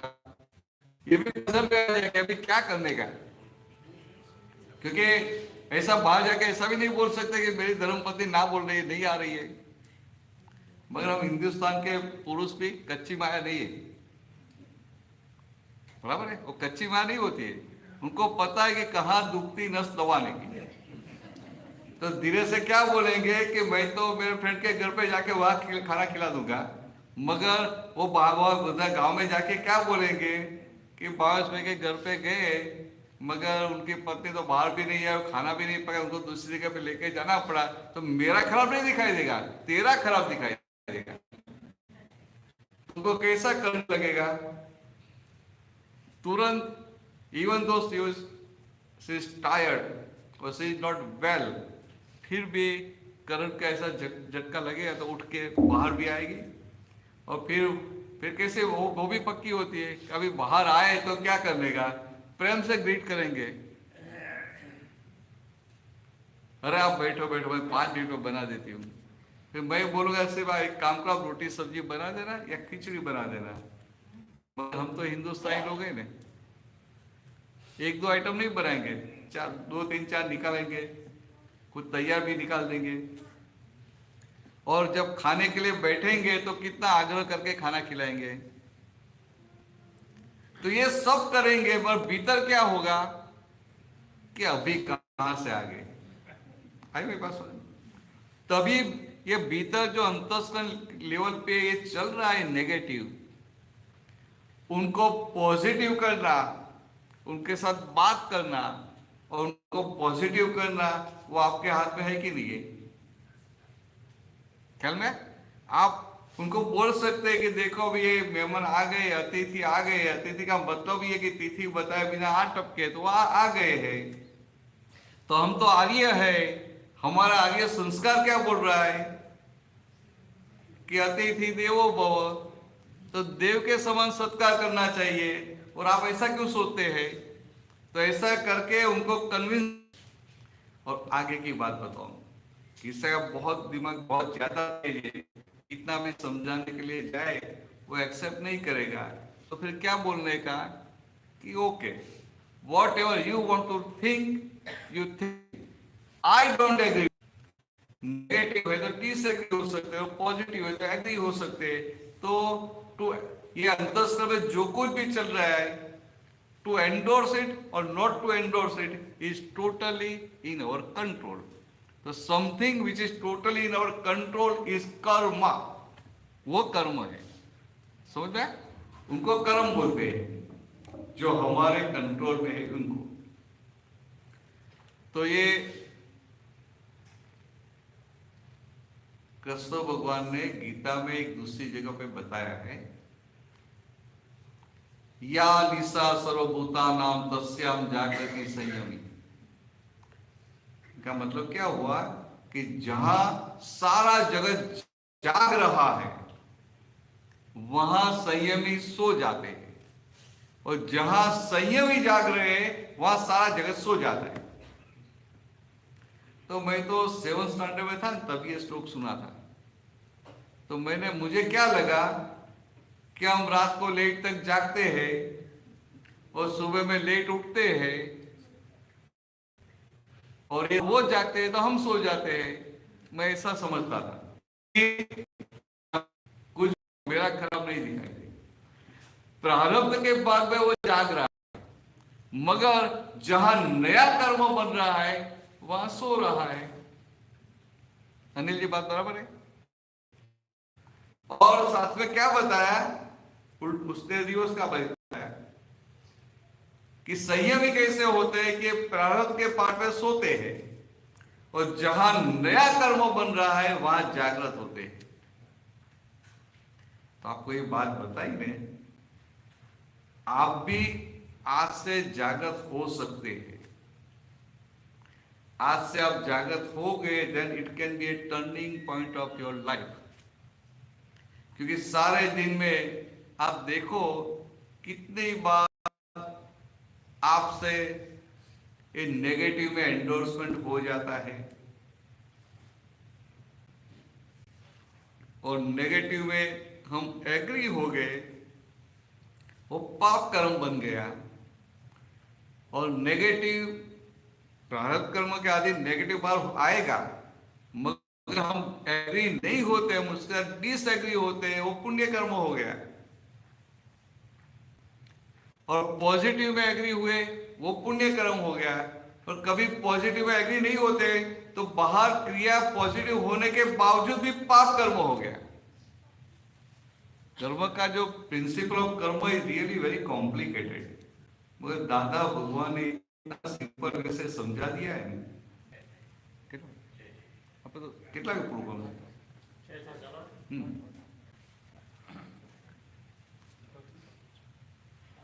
आरती 8 हो गए। तो ये कर्म का सिद्धांत जो कॉम्प्लिकेटेड है ना, उनको दादाओं ने बहुत सिंपल करके बता दिया। मैं आपको एक एग्जांपल देता हूं समझने के लिए अनिल, जिससे आपको एकदम क्लैरिटी हो जाए। कि मानो कि कोई यहाँ अमेरिका में रहते हैं 15-20 साल से, तो इंडिया में गांव के लोगों को तो क्या होगा, आप जो छोटे गांव से आते हैं तो गांव के लोगों को क्या लगेगा कि अनिल जी तो 20 साल से अमेरिका में है, तो उनके पास तो बहुत पैसे होंगे, बराबर है? एक जनरल ओपिनियन। तो मानो कि आप इंडिया गए और अपने छोटे गांव में गए, तो गांव में जाते तो सबको पता चलने में कितना टाइम लगेगा कि अनिल जी आए हैं, अनिल जी आए हैं। अभी गांव वाले हैं तो वो लोगों ने एक प्रोजेक्ट बनाया कि चलो गांव में बच्चों को स्कूल के लिए दूर जाना पड़ता है, उनका बहुत टाइम बिगड़ता है, चलो एक अच्छी स्कूल बना लेते। तो फिर वो अनिल जी आपके पास आएंगे और बताएंगे देखो आप यहाँ पढ़े हैं, ये है वो है, और ये हम स्कूल बना रहे हैं। स्कूल का ऐसा 25 करोड़ का 20 करोड़ का खर्चा है, और हम वी एक्सपेक्ट कि एटलीस्ट आप 5 करोड़ तो देंगे, बराबर है? वो बोलेंगे नहीं। अभी मान लो कि आपका नेचर ऐसा है कि ऐसे मान लो, ऐसा हो मत चलना है, मान लो चलेगा ना, आपके नाम से बात करूं। मान लो कि आपका नेचर ऐसा है कि ऐसे अच्छे काम में आप पैसे दे ही नहीं पाते, बराबर। अभी ये लोग सब आए तो आप तुरंत बोलेंगे देखो भाई अभी तो मैं बिजनेस तो कर रहा हूँ, बात तो सही है, मगर ये कोरोना के बाद बिजनेस में इतना लॉस हुआ है कि मेरे पास कुछ है ही नहीं, मैं आपको दूंगा कैसे। मगर वो बात कि आप वो लोग आपकी बात मानेंगे नहीं, फिर वो क्या करेंगे, दूसरे 2-3 बुजुर्ग के जिनकी बात आपको सुननी ही पड़ती है, ऐसे लोगों को लेके आएंगे और बाद में कैसा भी करके सब मानो कि 50 लाख का डोनेशन लेके गए आपके पास से। अभी मुझे पता है, तो आप जब मुझे मिलते हैं ना तो मुझे बहुत आनंद होता है कि ये अनिल जी है, ऐसे तो अच्छे काम में पैसे नहीं दे सकते, मैं ऐसा स्कूल के काम में दिया, बहुत अच्छा किया, तो मुझे भी आनंद हुआ। तो मैं उनको बोलता हूँ जब मिलते, अनिल जी आपने बहुत अच्छा काम किया। तो आप क्या बोलेंगे, अरे भरता जी बात ही जाने दो, मैं तो 1 रुपया देने वाला नहीं था, मगर ये लोग मेरे पीछे पड़ गए इसलिए देना पड़ा। आई बात समझ।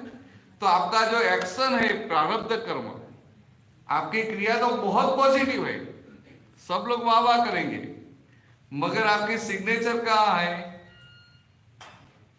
मैं तो देने वाला नहीं था। तो 50 लाख का डोनेशन के बाद भी आप नया पाप बना लेते हैं। है बात समझ।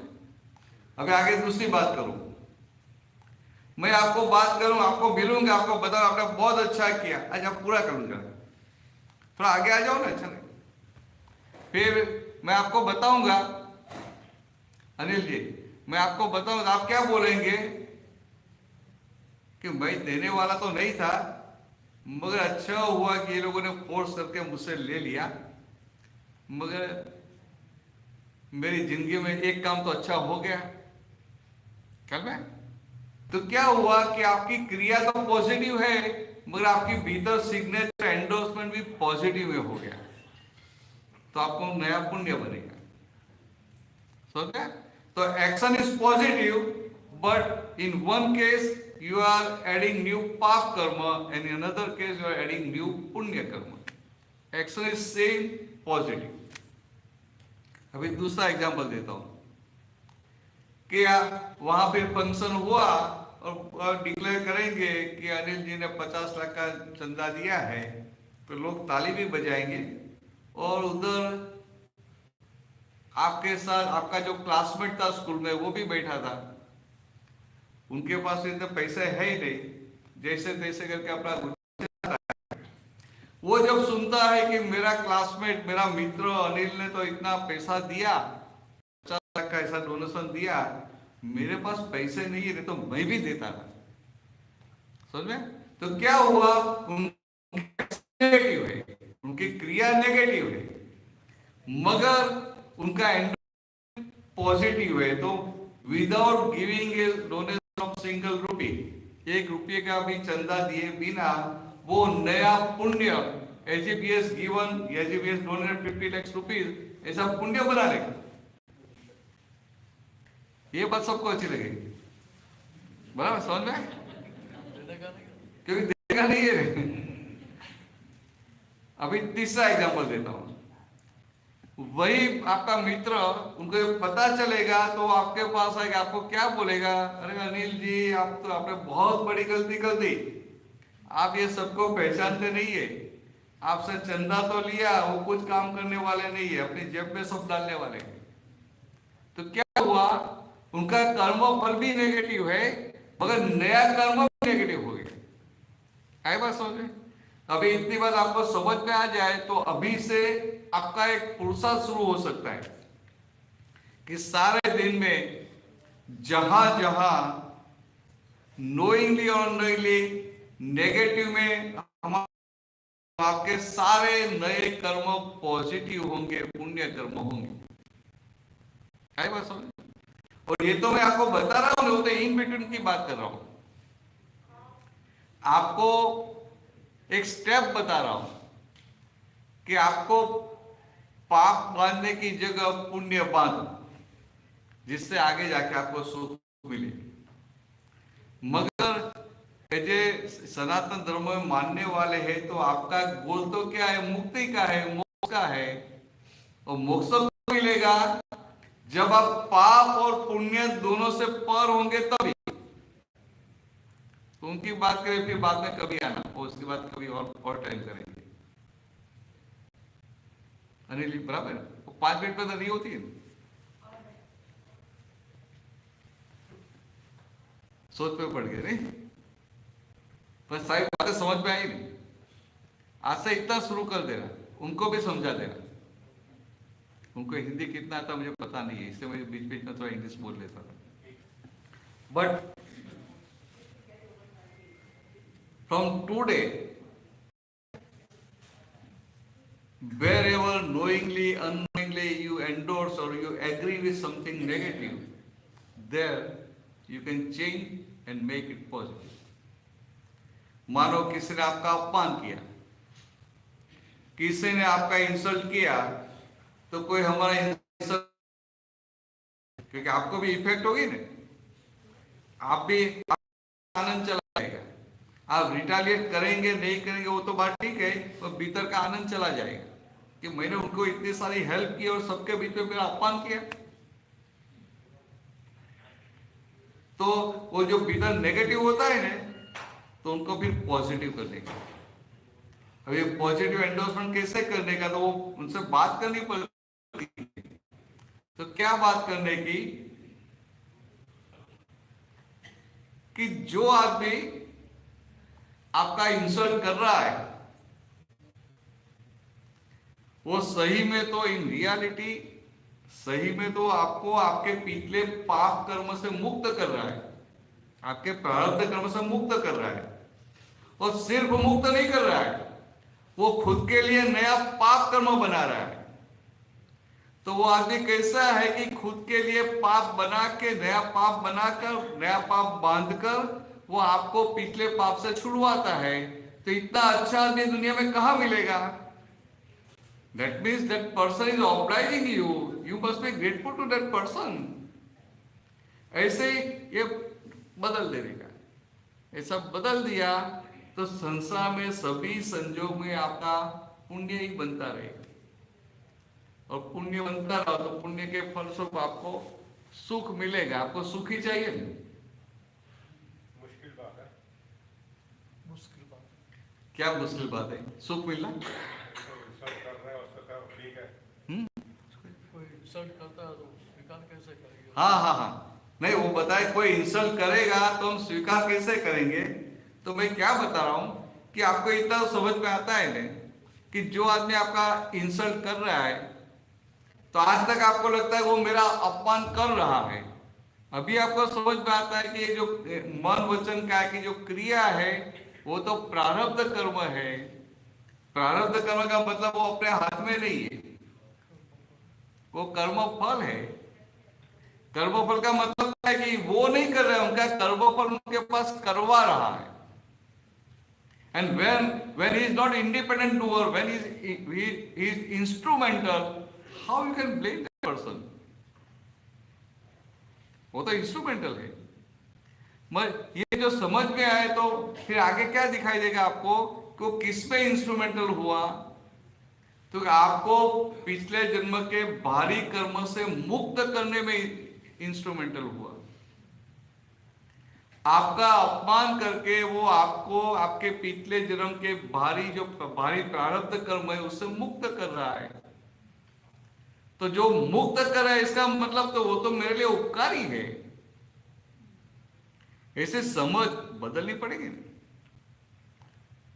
ये कैसी बात है मैं आपको बताऊं। ये आप बिजनेस करते हैं कि जॉब करते हैं कि रिटायर हो गए?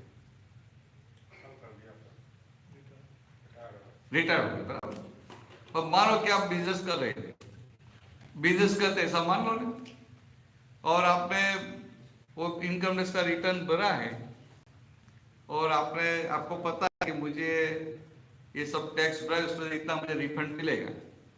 सिर्फ $50,000 का आप रिफंड एक्सपेक्ट कर रहे हैं। और फिर सुबह में कहीं आप जा रहे हैं तो वो पोस्टमैन आता है वो पोस्ट बॉक्स में डाल रहा है, आपको देखेगा तो आपके हाथ पे दे देगा। आपको जल्दी है फिर भी आप पोस्ट तो ले लेते हैं, फिर गौर पे देखते हैं ये तो IRS का लेटर है, IRS बोलते हैं, IRS।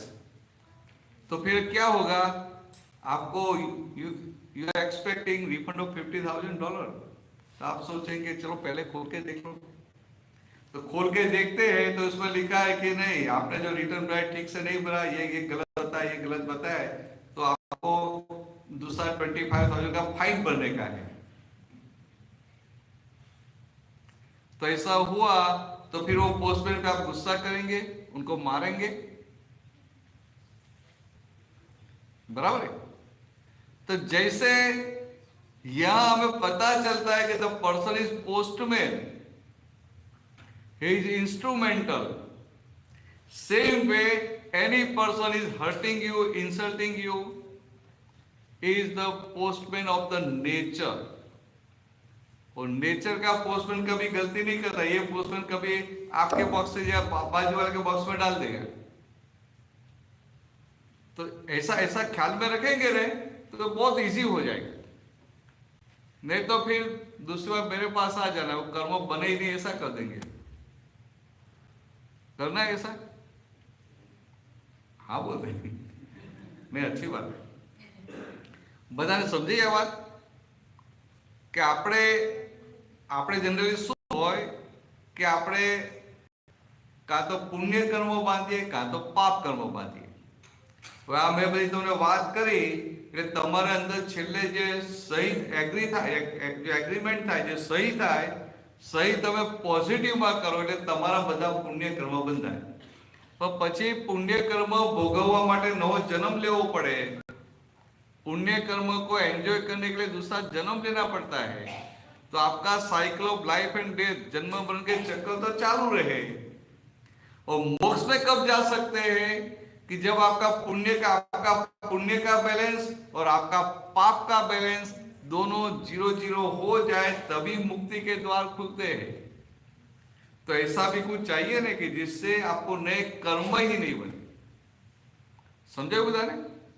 આપણે આ કેવું છે કે હવે પેલો રસ્તો નથી લેવો એટલે આપણે કેવું હોય ઓલ્ટરનેટિવ તરીકે કે ભાઈ સારું પુણ્ય બાંધો જતા આપણે સુખ મળે। मगर पुण्य से जो सुख मिलते हैं वो सब टेम्पररी सुख मिलते हैं, विनाशी सुख। और मुक्ति होती है तब हमारा खुद का जो अविनाशी सुख है, परमानेंट हैप्पीनेस, वो खुला हो जाता है। और ये संसार में रहते हुए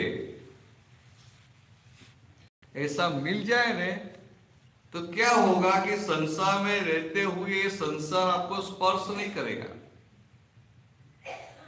बाहर के लोग बोलेंगे कि Anil ji is passing through very adverse circumstances, he is in big problem, ऐसा बोलेंगे।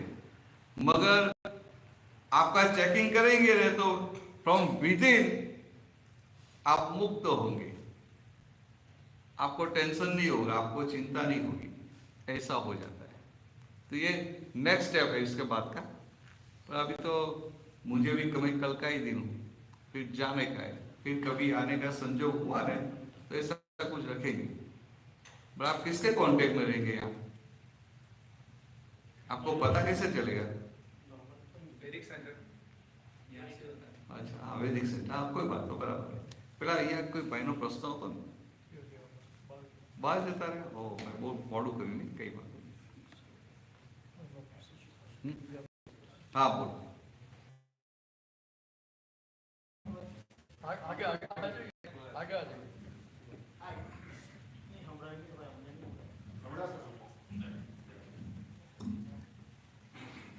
આપણે હમણાં ચર્ચા કરી, તમે કીધું કે ડોનેશન આપ્યું અને કોઈકે એમને એમ કીધું કે તમે આટલું ડોનેશન આપ્યું અને એમને અંદરથી એમ થાય કે હું તો એક પૈસો નહોતો આપવાનો છતાં મેં ડોનેશન આપ્યું, તો એમની ક્રિયા ભલે પોઝિટિવ હતી ડોનેશન આપવાની, પણ એ નેગેટિવ થઈ ગયું। સહી નેગેટિવ હતી, હા એની signature negative, signature endorsement negative થયું, તો એ પુણ્યકર્મ ના કર્યું કહેવાય। એ થોડુંક હજુ ક્લિયર નથી થતું, કારણ કે એમને જે કર્મ કર્યું, એમને જે એક્શન કરી, ક્રિયા કરી, એનાથી તો આગળના લોકોને તો ફાયદો થવાનો જ છે. સ્કૂલથી છોકરાઓ ભણશે તો એ તો આગળ એનું પુણ્ય થવાનું કે નહીં થવાનું, એટલે આની અંદર થોડું ના, ના, એટલા માટે કે એની એક્શન પોઝિટિવ છે, બરાબર. હવે એ એક્શનનો ડુઅર હોય છે, કરતા હોય છે.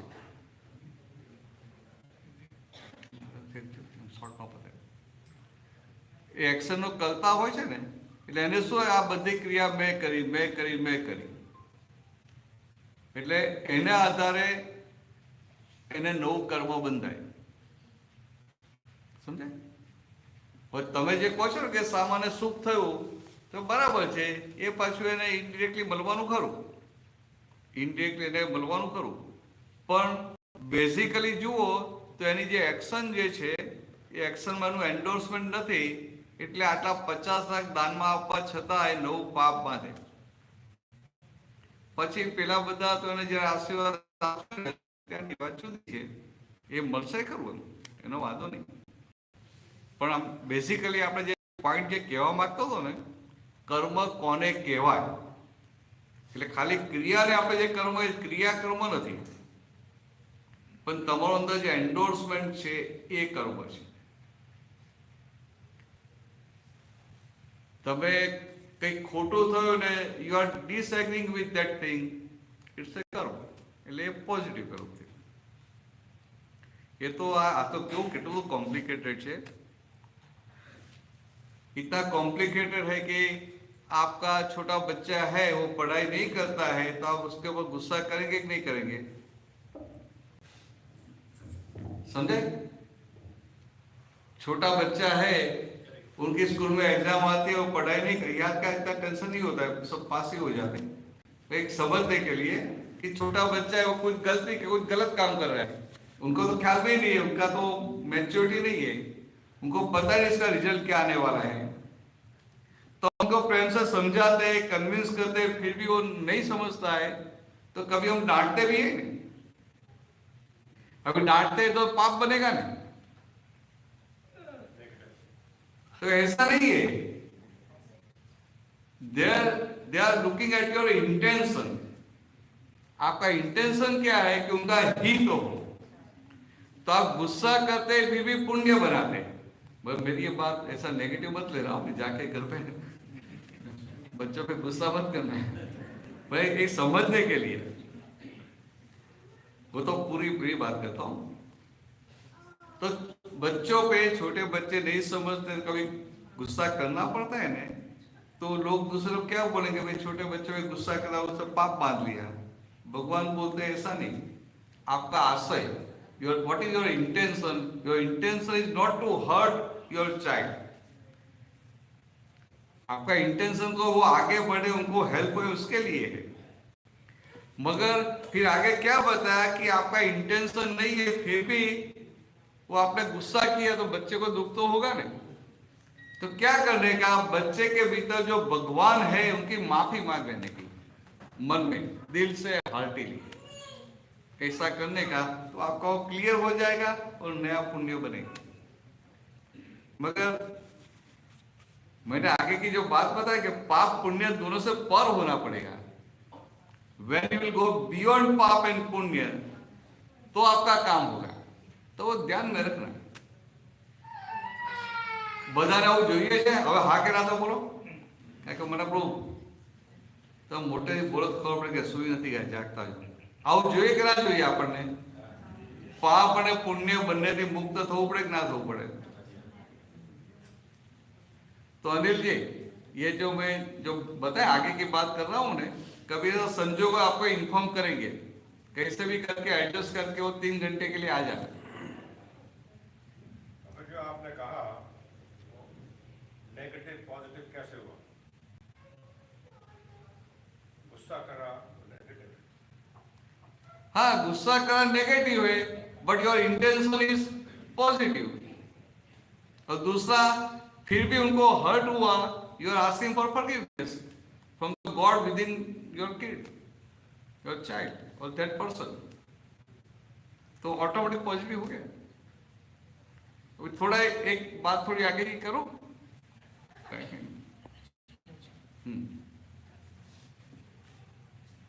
थोड़ी डिफिकल्ट।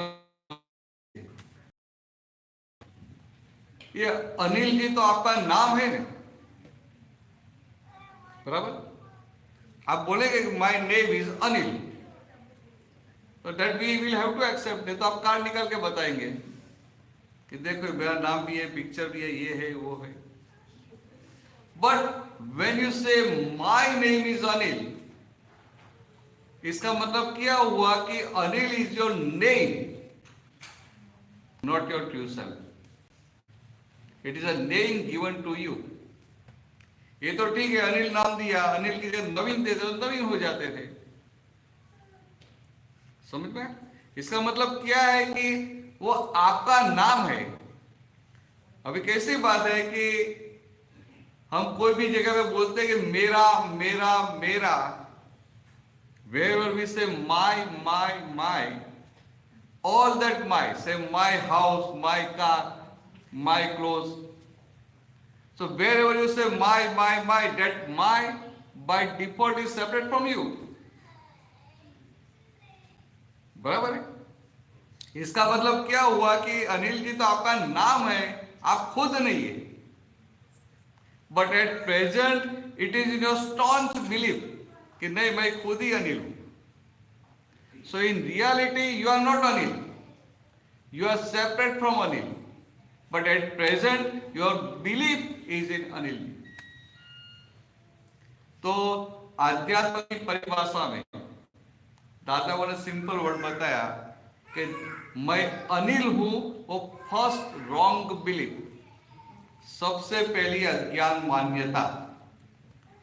समझाए जो बता आवाज जरा, हूं अनिल छू, ये सबसे पहली रॉन्ग बिलीफ। क्यों रॉन्ग बिलीफ? क्योंकि आप अनिल है ही नहीं, मगर आपने मान लिया। आप जहां भी माय बोलते हैं ना, चलो थोड़ा नजदीक आते हैं, हम क्या बोलते हैं? माय बॉडी, तो आप बॉडी नहीं है। My hands, my legs, my eyes, तो वो भी आप नहीं है। अभी थोड़ा सटल जाते हैं, आप क्या बोलेंगे? My mind. कोई कोई नहीं बोलते कि मेरा मन इतना विचलित था, शायद रात में सो नहीं पाया, तो क्या बोले? मेरा मन। So when you say my mind, that means you are totally separate from your mind, you are distinctly separate from your mind। मगर बात तो सही है कि हम जहां जहां माय कहते हैं वो सब हमसे अलग है, मगर अभी हमारे बिलीफ में क्या हो गया है? दोनों हमको मिक्स कर दिया है। So in reality you are different from Anil. So in simple word, it is a wrong belief. तो सबसे पहली अज्ञान मान्यता क्या है कि मैं अनिल। फिर ये मैं अनिल हूं, ये बेसिक फंडामेंटल रॉन्ग बिलीफ है। तो दूसरी बहुत सारी रॉन्ग बिलीफ आके आपको चिपक जाएगी। लाइक मैं इतनी उम्र का हूं, मैं दिल्ली का रहने वाला हूं, दिल्ली का हूं, मैं अभी यूएस में सेटल हुआ हूं, मैं ये बिजनेस कर रहा हूं, मैं ये जॉब कर रहा हूं, मैं ये पढ़ा लिखा हूं, ये मेरी पत्नी है, ये मेरे बच्चे हैं, ये मेरे भाई है। तो ये सारी दूसरी रॉन्ग बिलीफ कब चिपकेगी? सबऑर्डिनेट, ये फंडामेंटल रॉन्ग बिलीफ है तभी। तो भगवान ने क्या बताया कि मोक्ष में जाने के लिए आपको संसार का त्याग करने की जरूरत नहीं है। आपको सिर्फ इगोइज्म, अहंकार और ममता का त्याग करने का है। संसार में तो बहुत कसाई चाहिए, कितना त्याग करेंगे? चलो आप सारा अपनी जो साड़ियां है वो दे देंगे, या तो मकान दे देंगे, सब दे गए, हिमालय में जाके बैठ गए, मगर आपके मन वचन काया का वो किसको दे देंगे? समझ रहे? तो भगवान की बात कैसी है कि मुक्ति पाने के लिए संसार छोड़ने की, चीज वस्तुओं का त्याग करने की जरूरत नहीं है, सिर्फ अहंकार और ममता का त्याग करने का है। पर अहंकार क्या है वो समझना पड़ेगा। तो ये आपकी जो बिलीफ है, रॉन्ग बिलीफ कि मैं अनिल जी हूं, इसका मतलब क्या हुआ कि आप सही में जो है वो आप जानते नहीं है। और आप जो नहीं है वो आपने मान लिया, दैट मीन्स ये रॉन्ग बिलीफ है। तो हम खुद जो है वो जानते नहीं, और जो नहीं है वो मान लिया, उनको अहंकार बोलते हैं, egoism. And because of that egoism our sansar is going on. तो हमें करने का क्या है, ये इगोइज्म को फ्रैक्चर करने का है। तो ये दादा भगवान हो गए ना, उनके पास ऐसी सिद्धि थी कि उनका तो इगोइज्म चला गया, बस दूसरों का भी ये रॉन्ग बिलीफ को फ्रैक्चर कर सकते थे। वो खुद जो निरंतर अपने आत्मा स्वरूप में रहते थे, ऐसा ही अनुभव दूसरों को करवा सकते थे। तो ऐसा एक प्रयोग है, कभी वो करेंगे ने तो आपको, तो कभी संजोग होगा तो आपको बुलाएंगे, आप आ जाना। आपको इच्छा है तो आ जाना। कभी ऐसा, कभी पता नहीं कब होगा, बट इट्स रियली अनुभव करने जैसा है। और यहाँ आपको कोई पैसा वैसा देने का नहीं है। तो हम तो इतने लोग कैसे, पैसा नहीं देने का तो चलो जाके अनुभव तो करके आते हैं, पैसा देने का है तो सोचेंगे, लाइटली बात करो। तो ये है ना, किसी को कांटेक्ट में रहे ना, ऐसा संजोग बन गया ने तो रखेंगे। समझो તમને બધા આ એક બહુ મોટો દાદા ભગવાનનો એ આત્મજ્ઞાન માટેનો એક પ્રયોગ છે। એ પ્રયોગ આમ તો કલાકનો જ છે, પણ આગળ પાછળ આપણે 3 કલાક જેવું જતું રહે। તો એ પ્રયોગ કર્યા પછી સંસારમાં રહેવા છતાં સંસારની બધી ઉપાધિઓ હોય, અડચણો હોય કે મુશ્કેલીઓ આવે તો આપણને સ્પર્શે નહીં એવું થઈ જાય। समझे? It's really amazing. ये प्रयोग के बाद आपको टेंशन नहीं होगा कभी भी। इवन आपकी सारी चिंताएं बंद हो जाती है। ये व्यवहार चलता रहता है और चिंताएं बंद हो जाती है। तो ये जो मैं कौन हूँ, क्योंकि हम जो हिंदुस्तानी है ना, हमारे जीवन का गोल ही है कि खुद को पहचानना। मैं खुद कौन हूँ वो जानना, वो हमारे जीवन का अल्टीमेट गोल है। और वो प्राप्ति करनी है तो ये मयूर भाई, नीलेश भाई कॉन्टेक्ट उनके पीछे पड़ जाना, तो कभी अरेंज कर देंगे। समझ में आया? और कुछ पूछना है तो पाँच लाएगा भाई, कुछ और क्वेश्चन હતો આગળ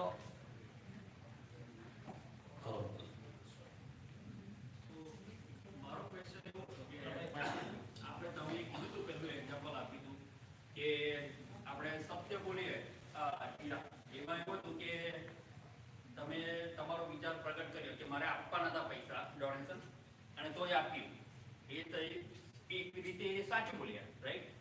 અને બીજો તમે જે એંગલ બતાવ્યો કે હા ભાઈ જે થયું જે સારું થયું, મારાથી પુણ્ય કામ થયું। તો જો પહેલું તમે કીધું તો એમાં એવું નથી કે સત્ય બોલ્યો તો it's suppose to be positively લેવું જોઈએ કે માણસ એની પુણ્યમાં જે સાચું હતું ભાવના એ પ્રગટ કરે। આ તો આજે હું તમને જે બતાવવા શું માંગતો હતો એક્ઝામ્પલમાં, આ તો મારે કેવું પડે, મેં આપણે કીધું તો અમને શું કીધું, એટલે આપણે એનો અંદર શું ચાલે છે એ સમજાય ને, એના માટે આ વાત કરી।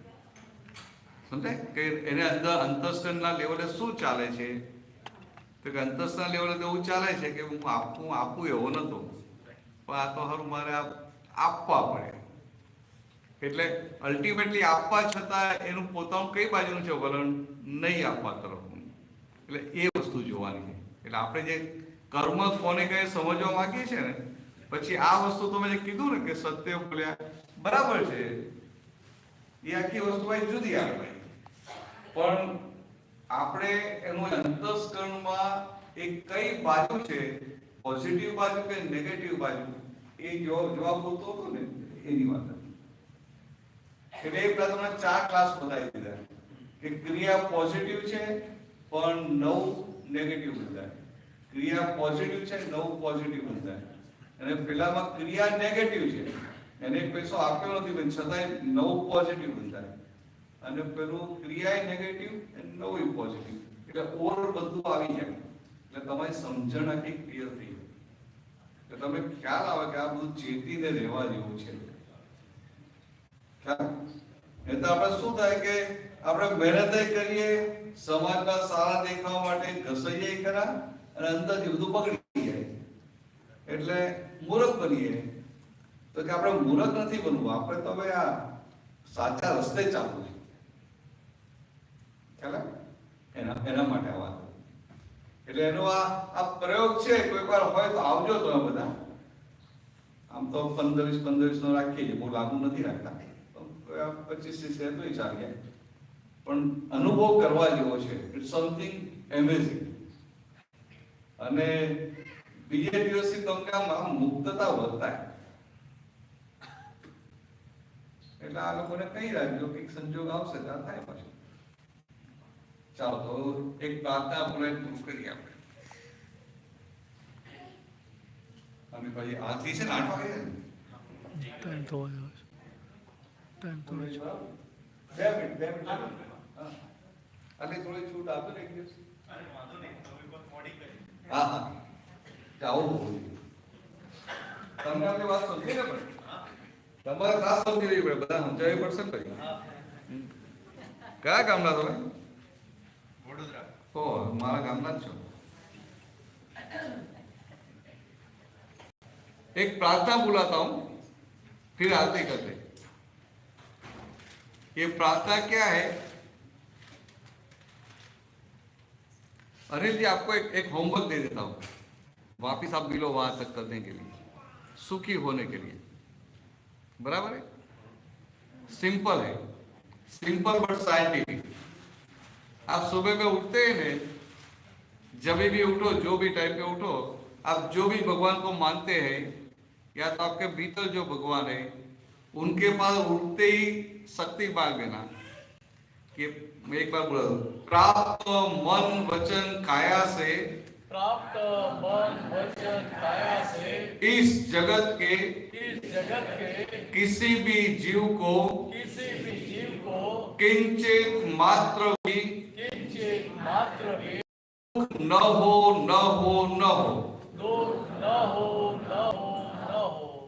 समझ में आया सिंपल है ना कि by my mind speech and body I do not hurt any living being ऐसे भगवान के पास शक्ति मांगे तो आपको ये शक्ति मांगने का और साथ में भीतर विद इन यू डिटरमाइन आपको तय करने का है निश्चय करने का है कि सारे दिन में मुझे किसी को दुख देना नहीं इतना हो पाएगा सिंपल है तो आपसे हो सके ऐसा ही बताऊंगा सिंपल नहीं है तो हो सकता है नहीं शक्ति मांगने का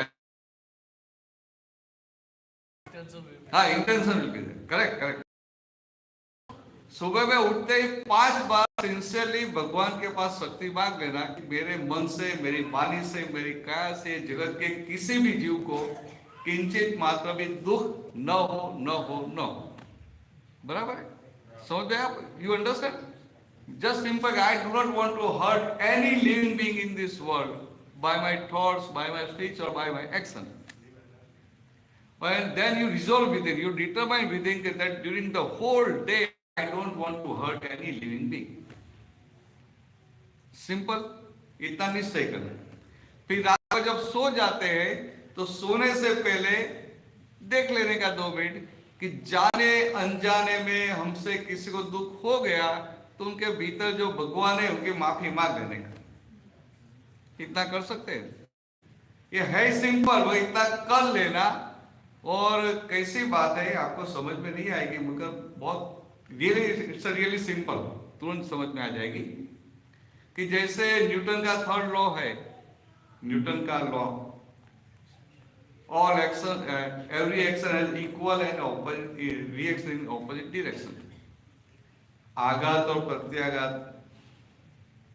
सरखा અને सामने विरुद्ध दिशा में एनी बात है तो ये इसमें क्या होगा जैसे न्यूटन का law it's a scientific universal law बराबर है मीन्स एप्लीकेबल एवरीवेयर तो ऐसा ये भी सब जगह अप्लाई हो जाएगा शक्ति मांगते हैं तो your action in mother nature is I don't want to hurt any living और रात को माफी मांग के सो जाते means your action is sincere action. So what will happen? As a result, Mother Nature will give you such reaction that nobody will hurt you. And when nobody will hurt you, what will remain with you? Happiness. So just now I gave you the master key of happiness, which my master Dada Bhagwan gave. Try करना. और साथ में वो ये जो अपने खुद को पहचानने का जो प्रयोग है, ज्ञान का प्रयोग, ध्यान में रखना. कभी संजोग मिल गया, आप इतने सारे लोग हैं, उसमें जब 5, 10, 15 भी आ गए ना, हो सकता है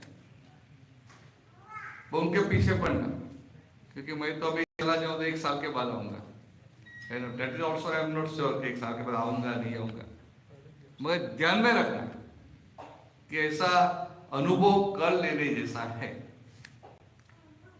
बराबर. तो अभी रात को माफी कैसे मांगने की वो प्रार्थना बोलाता हूं. कोई गुजराती मળી जैसे मैं बुलाता हूं, रात को माफी कैसे मांगे, आप रिपीट करना. તમે બધા ગુજરાતીઓ કરજો, હિન્દી તો આવડે છે ને. હે અંતર્યામી પરમાત્મા, आप हरेक जीव मात्र में विराजमान है. મોટેથી બોલો તો ખરા, અવાજ આવે. ભૂખ લાગે નહીં. हे अंतर्यामी परमात्मा, आप हरेक जीव मात्र में विराजमान है. वैसे ही मुझ में भी विराजमान है. आपका स्वरूप वही मेरा स्वरूप है. मेरा स्वरूप शुद्ध आत्मा है. हे शुद्ध आत्मा भगवान, मैं आपको अभेद भाव से अत्यंत भक्ति पूर्वक नमस्कार करता हूँ. अज्ञानता की वजह से मैंने जो जो दोष किए हैं, उन सभी दोषों को आपके समक्ष जाहिर करता हूँ. इनके लिए हृदय से पश्चाताप करता हूँ. मुझे क्षमा करे, क्षमा करे, क्षमा करे. और फिर से वैसे दोष कभी भी न करूं. ऐसी आप मुझे शक्ति दे. हे शुद्धात्मा भगवान, आप ऐसी कृपा करें जिससे हम में से भेदभाव मिट जाए और अभेद स्वरूप प्राप्त हो जाए. हम आपके साथ अभेद रूप से तन्मयाकार रहे. जय सच्चिदानंद. सिंपल है प्रार्थना. अनिल जी समझ में आए से नहीं? तो जो बताया कि अज्ञानता की वजह से मैंने जो जो दोष किए हैं, तो सारे 2, 4, 5 गलती हो गई, किसी को दुख हो गया तो मन में दिल से माफी मांग लेना. और ये प्रार्थना किसी को चाहिए तो ये आपका है ना मंदिर का, उस पर भेज देंगे. आपका ग्रुप है तो ग्रुप में भेज देंगे, है ना ग्रुप. यहाँ पूजा जी ग्रुप है, व्हाट्सएप ग्रुप है, तो ग्रुप में गुजराती और हिंदी दोनों में भेज देंगे. नहीं तो आपको अकेले को हिंदी में भेज देंगे, बाकी सबको गुजराती में. आप आपका व्हाट्सएप नंबर है ना, स्वामी जी को देना, वो तुरंत कर देंगे. क्योंकि आपको ये सबको तो पता चल जाएगा, आपको पता चलना चाहिए। मगर ये जो मैंने बताया तो ये ज्ञान का जो प्रयोग है ना, अनुभव करने जैसा है। ચાલો તો પૂરું કરશો હવે? જી ક્યાં ગયા? કોઈનો કઈ પ્રશ્ન છે? કોઈને કઈ હવે ગુજરાતીમાં વાત કરો, કોઈને કઈ પ્રશ્ન છે? નથી ને? મમ્મની જે રાહ જોઈએ ને આપણે, બરાબર. એટલે આપણે તો પેલા ભૂખે લાગે ને, આપણે આરતી કરીને એની તૈયારી